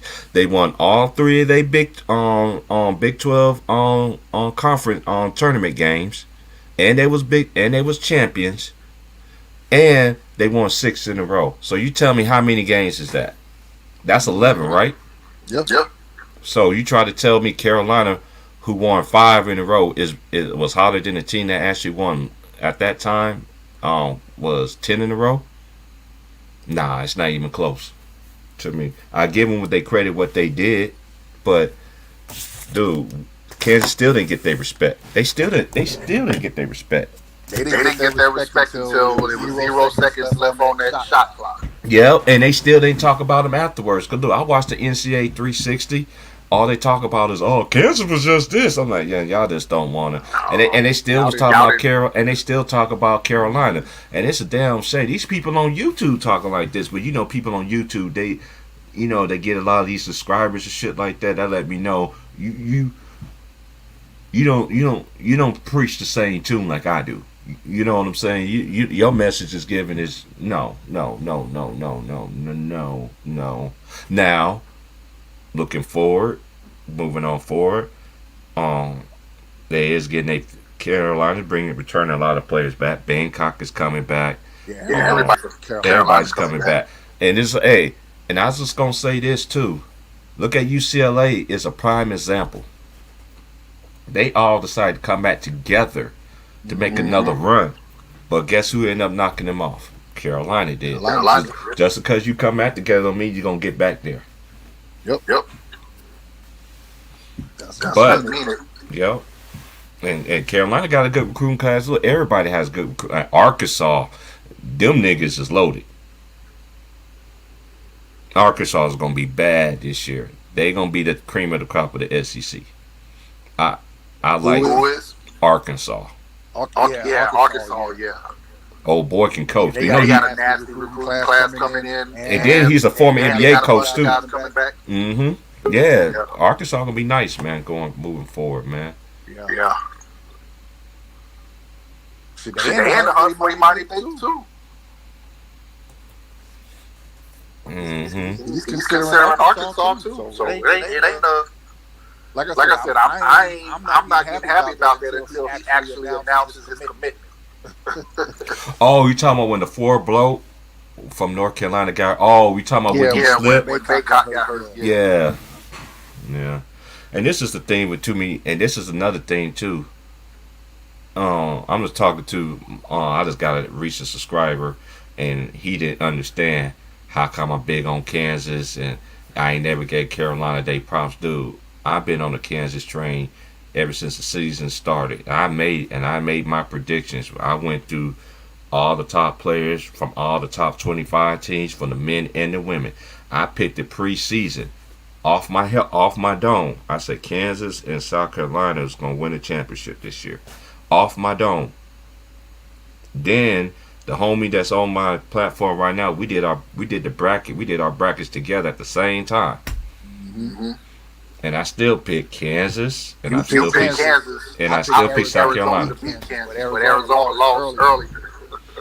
Yeah, Arizona. You picked Arizona, and I picked Arizona to beat Kansas. I thought Kansas was gonna beat them. Kansas in the championship game, though. Yeah, we did. We both had Kansas in the championship game. We did. But Carolina, man, I just like how Hoover Davis, how he is. I know storylines matter, and then this is what I didn't like about this specific writer. Soon as Kansas won the national championship, Kansas won the national championship. Are we gonna forget the FBI investigation, dude? How many FBI investigate? Dude, in that case, you can just sit there and do. There's no perfect to me, and I always said this when I was growing up. I don't. It's just too much when money is involved and everything. When you get putting all this money in it, dude, there's no such thing as a clean program. I don't mean to interrupt you, but let me just say this. If you haven't watched the Christian Dawkins documentary, don't say nothing about that FBI investigation. There's a documentary about you know who Christian Dawkins is. He's the kid who was in the middle of that whole thing.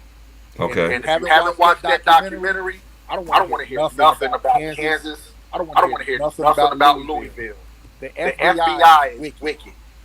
They were on that whole thing was about the FBI was on a witch hunt for Rick Pitino. They were on a witch hunt for Rick Pitino. If you watch that documentary, that's what you're going to find out. They were on a witch hunt against Rick Pitino, and if any other coach got up in it, so be it. The only people who were doing anything wrong was the people who worked for Adidas, who are associated with Adidas. Period. Point blank. No, I'll say this: there was two other coaches that were questionable in being crooked, and that was Sean Miller when he was at Arizona, and Wade, the dude Wade from LSU, who just got fired because they had phone calls of them kind of sounding like they would pay players, but there was never any evidence from Bill Self where he was offering to pay any players anything. There was never any evidence of Rick Pitino. Even Christian Dawkins said, man, y'all stupid. Rick Pitino ain't taking shit. Now, I'm not saying Louisville is no angel, but you're not going to get Rick Pitino to take nothing. He said that shit in the documentary. You're not going to get Rick Pitino to take anything. So the dude said he was taking the money and going to Vegas with his friends.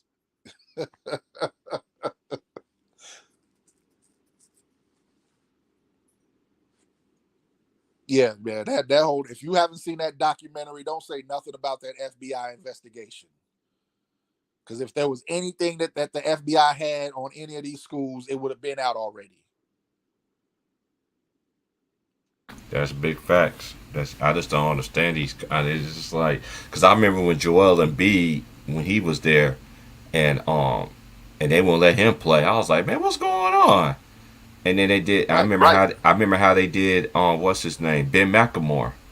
Yep, when Ben was there, the same way. Yep. Ben had to sit out a whole freaking year, and that's why when they lost to Kentucky that year, they was upset because they felt like Ben could have helped them out. And a lot of people remember that championship game. Kansas was slowly coming back in that game. But they had a slow start. They had a very slow start, and then by the time they start clicking, it was too late.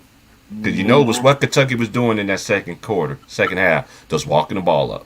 Yep. They wasn't running their sets. They were just going through the motions. But it was just time for Kansas to win. Well, Kansas, like I said, Kansas has been knocking on that door for a while, man. They've been knocking recently. Because the year I thought they was going to win it, that's when they had COVID. They wiped them out COVID. They was number 1 in the nation that year.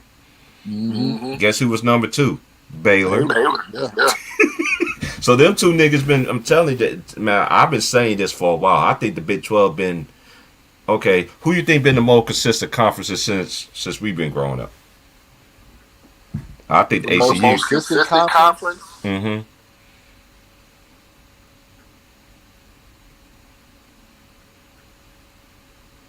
I probably have to go with the Big East.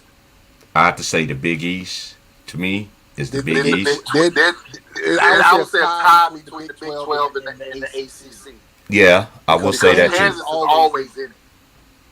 Kansas is always in it. And you had a few years where you have like a Texas team or Texas Tech.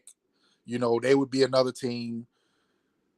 And in the ACC, the ACC always have, Duke and Carolina always competing. Facts. Me, I say it was. But when the Big East was the Big East, oh my goodness. Yeah, when the Big East was the Big East, the original Big East, I have to say the Big East, the original Big East, and then I have to say the Big 12. Then I have to say the Big 10.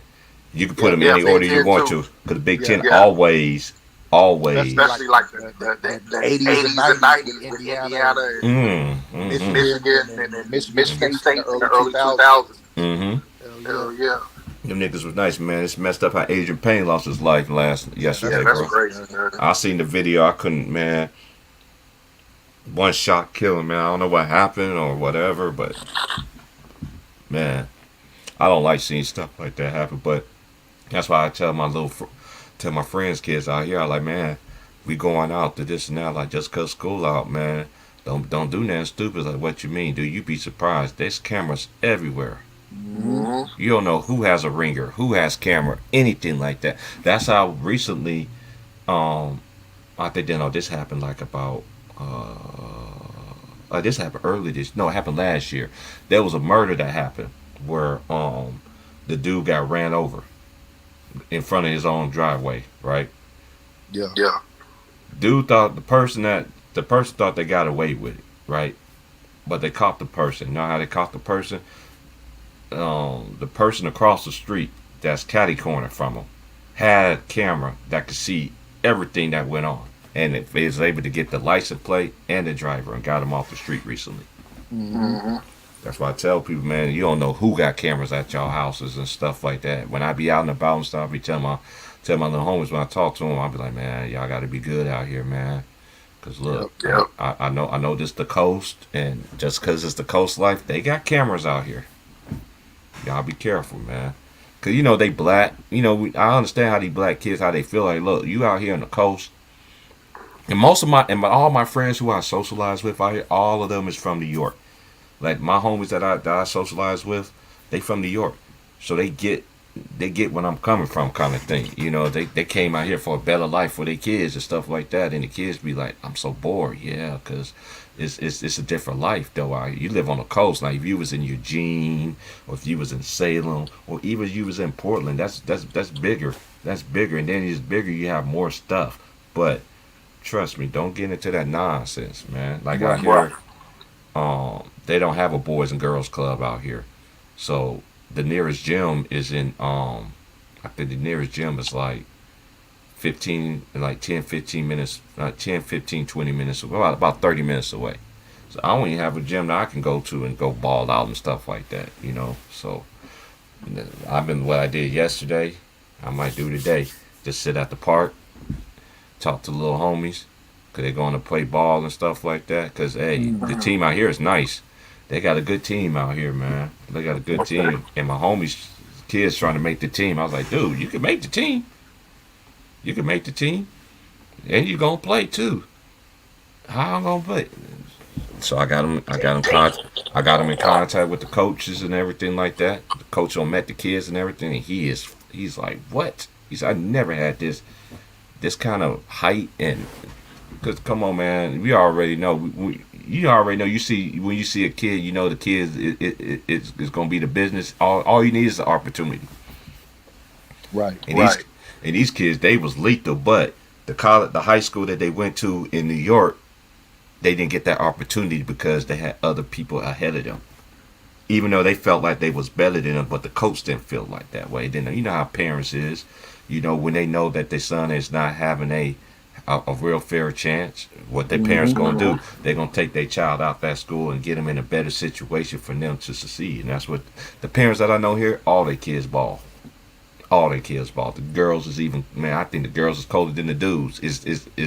I'm telling you, these girls that I know, man, y'all from New York, out here in the coast, boy. I'm telling you, I watched them ball yesterday. Them girls is bad, man. And these dudes and the grown men was like, where these women from? I'm like, they from New York. Wow. So the coach gonna love them. Like, I know. It's all about opportunity and chances. Guess what? They're gonna have a chance to play here. They could have went, like I told you, y'all could have went to Eugene, or you could have went to Portland. Portland, that's a powerhouse. They got a lot of powerhouse schools out there. Even Brandon Roy, his team that he's got in Washington, cold. His high school team, nice, cold. Shout out to Brandon Boyd, man. Injuries, man. He was on his way, man. Yeah. He was on his way, but I like what he's doing for his. I like what he's doing. He's bringing. I couldn't do it, so I'm gonna get these guys to help to reach their goals. That's why I like how Louisville is doing, and that's why I like all these coaches. That's why I like college basketball. It's more stability. Going back to their alma mater or hometown. There's stability. It's like college basketball. It's like a black coach have a chance to last a whole lot longer in college basketball than you do in the NBA. NBA, they help you build it. As soon as you fail, they're going to put somebody there. And then they're winning the championship. Like I tell a lot of people, Dwayne Casey would have won the championship too if he had Kawhi Leonard on his roster. Right. Oh, and I cannot stand, I don't know why it's on. I don't know why it's on here. My boy forgot to turn this shit off. I do not watch Speak for Yourself with Marcus Riley. He has been the biggest Kobe hater ever since him and Max was in he's first for ESPN radio in Los Angeles. Yeah, because he's a Clippers fan. Mm-hmm. He's a Clippers fan. That man should be so he was disrespectful back then. And that's why I don't take Max seriously too. Like, Max, you pray and hope James Harden drop 30 balls again, because you the one that was pushing that narrative talking about he's a better scorer than Kobe Bryant. Get the fuck out of here. Not no better scorer. The only way you can prove that is if you can rewind, if you can take him back in time and see him do that shit to Kobe Bryant. I don't think he can. I don't see him doing that to Kobe Bryant in his prime. No. And then and one thing I understand too, I'm glad I'm talking to you too, bro, because why do people on here want to start when we start judging people for who they fucking played with? I don't know, bro. That shit's stupid as fuck. I'm like, dude, stop this shit. And then I'm talking to people that really know this shit. People that's around our age. Y'all niggas know who y'all are. I ain't gotta call you out. Y'all gotta stop doing that. We gotta stop doing that. Scotty, Jordan had Pippen. Yeah, but a lot of people forget Jordan was well ahead of the curve than Scottie Pippen was when Scottie Pippen was drafted. Right. Jordan was going out there balling every fucking game. Came out, he broke his foot one time too, right? Yeah, his second year. His second year, he broke his foot and shit. Like the fourth game of the season. And came back in the playoffs, right? Yeah. Came back, played the last 18 games, and they made the playoffs. Mm-hmm. Even though the team didn't want him to play, and they had to win the last game of their season to make the playoffs. And they took Jordan out the game to try to lose the game. But John Paxson luckily hit the game winner. And a lot of people don't understand this. I know everybody talk about the second three-peat. That first three-peat team was scary too. Cause you had B.J. Armstrong, you had John Paxson, you had Scott Williams, you had who else that was there in 91, 92, 93? Horace Grant. Stacey King. Mm-hmm. They got Stacey King. And who? Cliff Livingston. Let me just go to Basketball Reference. That's all I got to do. Coming off the bench. Mm-hmm.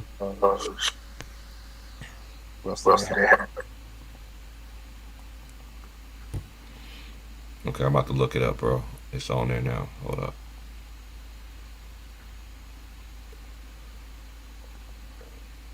Yeah, they got the preseason. They already got their rankings.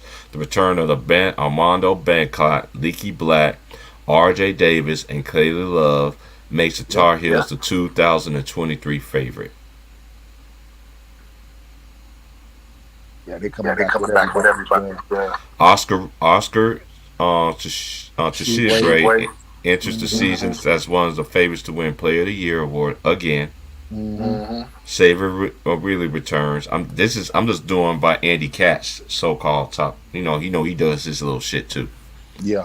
UCLA, the Bruins have tremendous 1-2 punch returning for Tiger Campbell and potential team All-American in I like Jamie Jacquez Jr. He's nice. Yeah.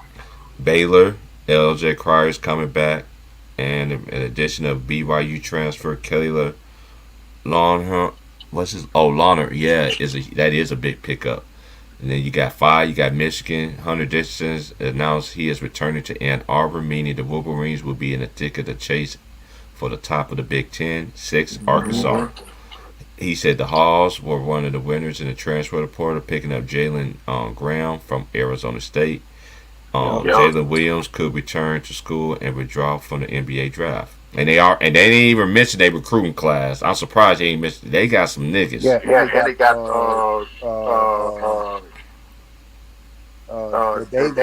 the Davis brothers. They were supposed to be at Louisville. And now they got Arizona. The Wildcats slide down after Christian Coloco and Benedict Mathurin both announced they were staying in the NBA draft. 8, they got Duke. Duke Blue Devils got Jeremy Roseback, but lost 5 players. Mm-hmm. Then they got 9. They got Texas. The Longhorns got Marcus Carr and Timmy Allen back, meaning Chris Beard will have experience for the Big 12 run. 8, the Jayhawks did lose Abachi, Dave McCormick, Christian Brown to the draft, but bring in a top 5 recruiting class. Hey, Christian Brown went into the. Oh yeah, he has chance. He had time to probably change his mind though. I ain't never heard that. My boy, I heard he was coming back. Who? Christian Braun, the white boy for Kansas, number 2. Oh, okay. Yeah. Then they got Michigan State. Joey Hauser is returning. Matt Christie is on the fence, but the Spartans should be a Big Ten contender. 12, they got Creighton. 13, they got Purdue. And then 14, he has Houston. Then he got TCU 15, 16, Alabama, Dayton 17, Texas Tech 18, Indiana 19, Providence 20, 21 is San Diego State, 22 is Gonzaga. Yeah, Gonzaga gonna fall off because they lost a lot of talent in this draft, in this class. Villanova, then they got Virginia, Miami, Wyoming, Auburn. The backcourt would carry the Tigers with KD Johnson and Wendell Green Jr. Texas A&M, Illinois, and Ohio State. Then they got St. Mary's, Xavier, Memphis, Wisconsin, Oklahoma State, and Rutgers. And he got under consideration. He has USC, Tennessee, Davidson, Oregon, Iowa, St. John's, UConn, Florida State, Colorado State, VCU, Loyola Chicago, Portland, Syracuse, St. Louis, UAB, Notre Dame, Wake Forest, and West Virginia. It's gonna be interesting. I can't wait to college ball, man. Like, I can't wait, man. It's like, to me, whenever college basketball season's over, man, then it'd be like, man, especially when the NBA playoffs after the NBA finals, you're like, oh man, it's gonna get boring. But then again, you got football around the corner too with college football, and then you got NFL. And then basketball comes like in I don't know, but in October or November. It all depends, like in October, November. It all depends if the season actually gonna start on time.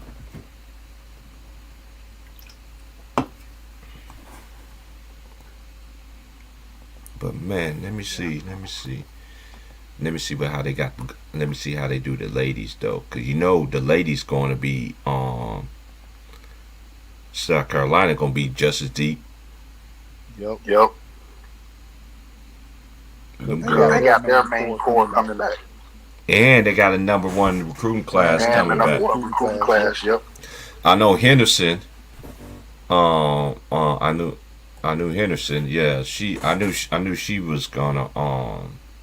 I know she wasn't gonna be back. You know, because she was a senior and everything like that. But it hurt my boy's feelings, man. Because my boy was in love with her. My boy's son was in love with her until he found out she married a woman. My boy's son's pissed off. He's like, man, I was in love with her, Dad. My dad. His dad was like, hey, we live in a time now, man, where they're acting like it's okay.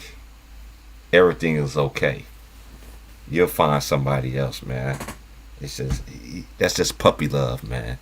He was trying to shoot his. He wanted to shoot his shot. And I told him, I was like, man, you ain't the right gender. They gonna be tough. You know UConn gonna be back in the things again. Who else? You know Stanford gonna be around. Lady Cardinals, they always be strapped up ready. Yep. Louisville, it's gonna be very interesting because y'all still get y'all girl back, right? What's that Yeah, girl name? we got a couple of transfers from the portal. Okay. Chick from Florida State and another player from Miami. Okay. But I'm really looking at to me it's more about the what's her name? Damn, number 33, the big girl for Louisville. Yeah, I know you're talking about. Because she played her ass off in that Final Four game against South Carolina. Yeah, she did. She surprised me a lot in that game. Like she wasn't backing down to old girl. She went right at her. It was the guards that didn't.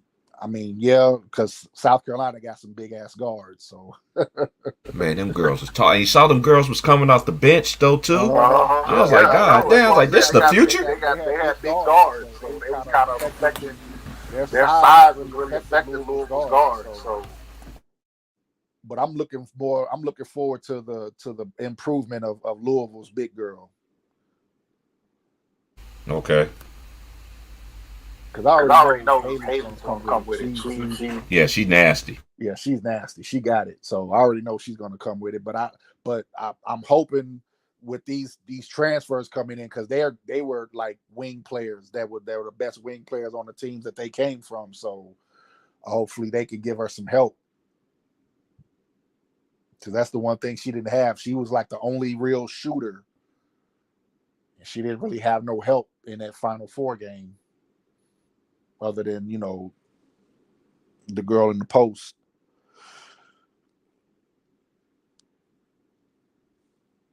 Oh, yeah, I know. I just got my boy just sent me this, man. But prayers go out to that sister who took her life after an IG post, man. She was at a black university. I think she went to Southern. Yeah, she went to Southern, man. I'm just reading the article about it, man. That's sad, man. People take, man. That's why I try to tell folks, man. Y'all always, that's one thing I understand about America, being in this country. Everybody always have an opinion, but you don't like it when people voice their opinions about you if your shit comes out the light or shit that's not true. Then you want people to start feeling sorry for you. That's why I don't be quick to judge nobody. I know women is man. I know, like, I don't deal with women like this anyway. I don't talk to women like this. I don't even talk to dudes like that either. When you straight degrading and all this other stuff, I don't know guys that are like that. Even if I find out if a guy is like that, guess what? I'm not gonna be around. That's why I stay to myself. Mm-hmm. I'm same way. I'd rather stick to myself because I ain't gonna degrade myself. I'm gonna try to pour into myself. I ain't gonna degrade nobody else because. No, man, we too old for that stuff, man. And I'm just gonna say this to these people too. Just because a celebrity says something, don't mean that.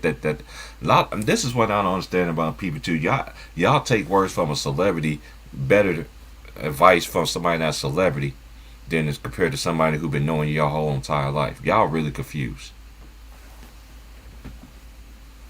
Right. But yeah, man, I've been on this bitch for 3 hours, man. I was gonna do the games tonight, man. I ain't gonna do nothing tonight. I'm waiting for the next round, bro. I'm waiting for the next round, bro. Yeah, he got two, three more games, bro. You know what I'm saying? I don't want to talk about the next round yet because anything can happen. You know what I'm saying? 3 series is tied up 2-2, and it's not a given that the Warriors is going to wrap up this series 3-1. You know what I mean? Can't count Memphis out. I mean, even though it's not looking good for them, you can't count them out.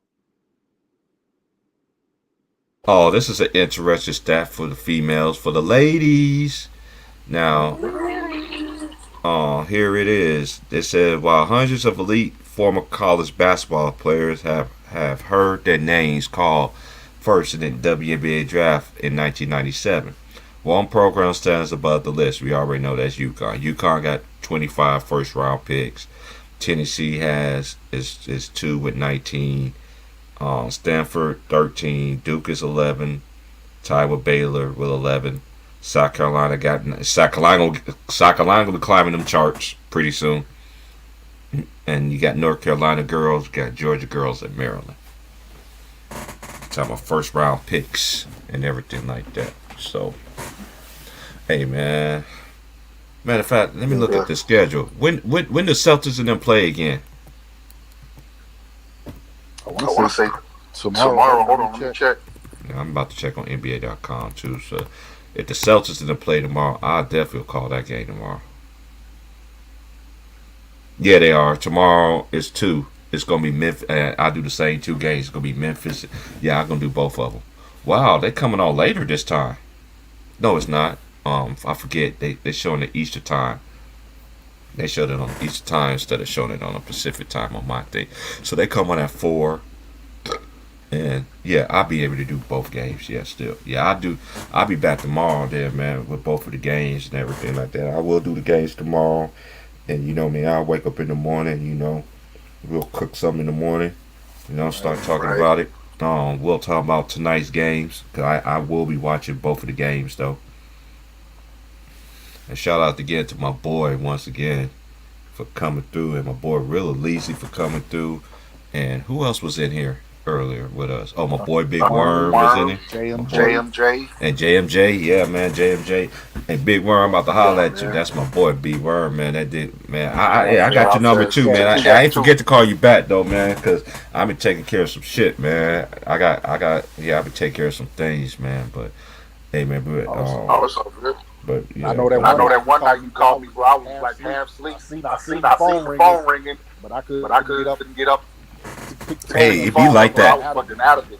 It be like that sometimes, man. You be out of it, man. Hey, because I had a phone call this morning, and I was already up, because I get up every morning about 4 o'clock. No matter how late I go to bed, I could go to bed. Yeah, me too. I could go to bed early, and I still wake up, and that's why I always have a consistent time that I go to bed. I always go to bed between 9:30 and 10.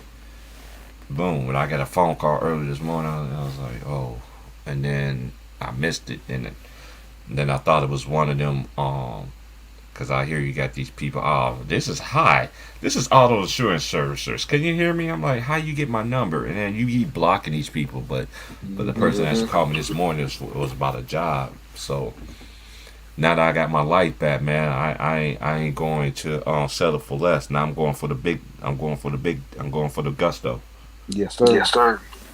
So now I'm gonna get a job that really pays me for what I do, and I gotta like the job too. This is the main reason why I take the job at the hospital, because the job that they was trying to give me, it was one of the fewest jobs that was there that was a union.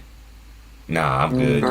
So you gonna take $2 off what I'm already supposed to be making anyway for each paycheck? Nah, I'm good. Well, you gotta apply back in 6 months. I'm like, okay. I'm good. Yeah, I'm good. But yeah, love, man. Like, share, subscribe, man. Yeah, hey, if anybody has streams or shit like that, I'll listen. But I ain't going on no panels or shit like that, man. I'm just taking a break from things, but shout out to my boy Greenleaf, man. Greenleaf be doing the games too, man. Greenleaf, man. Salute to my boy, man. And shoot to Showtime too, man. I know everybody be doing the games and shit, man. And like I tell people, man, I'm not in competition with nobody, man. Nope. You know, oh, he's calling game. Why are you calling game, dude? I already said I was going to. And then this is the thing that I don't understand about people. This is how people so dumb. Even if you subscribe to somebody, that don't mean you still gonna get that shit. Right. Like, I didn't even know Showtime was even on yesterday. I didn't even know he was on. I didn't even know Ticket was on. Till later. I get the notification late and shit like that. But it happens, man. Like, share, subscribe, man. We'll be back in the morning, same time, 9 o'clock a.m. West Coast time. I'll see y'all later. Peace. Peace. Yes, sir.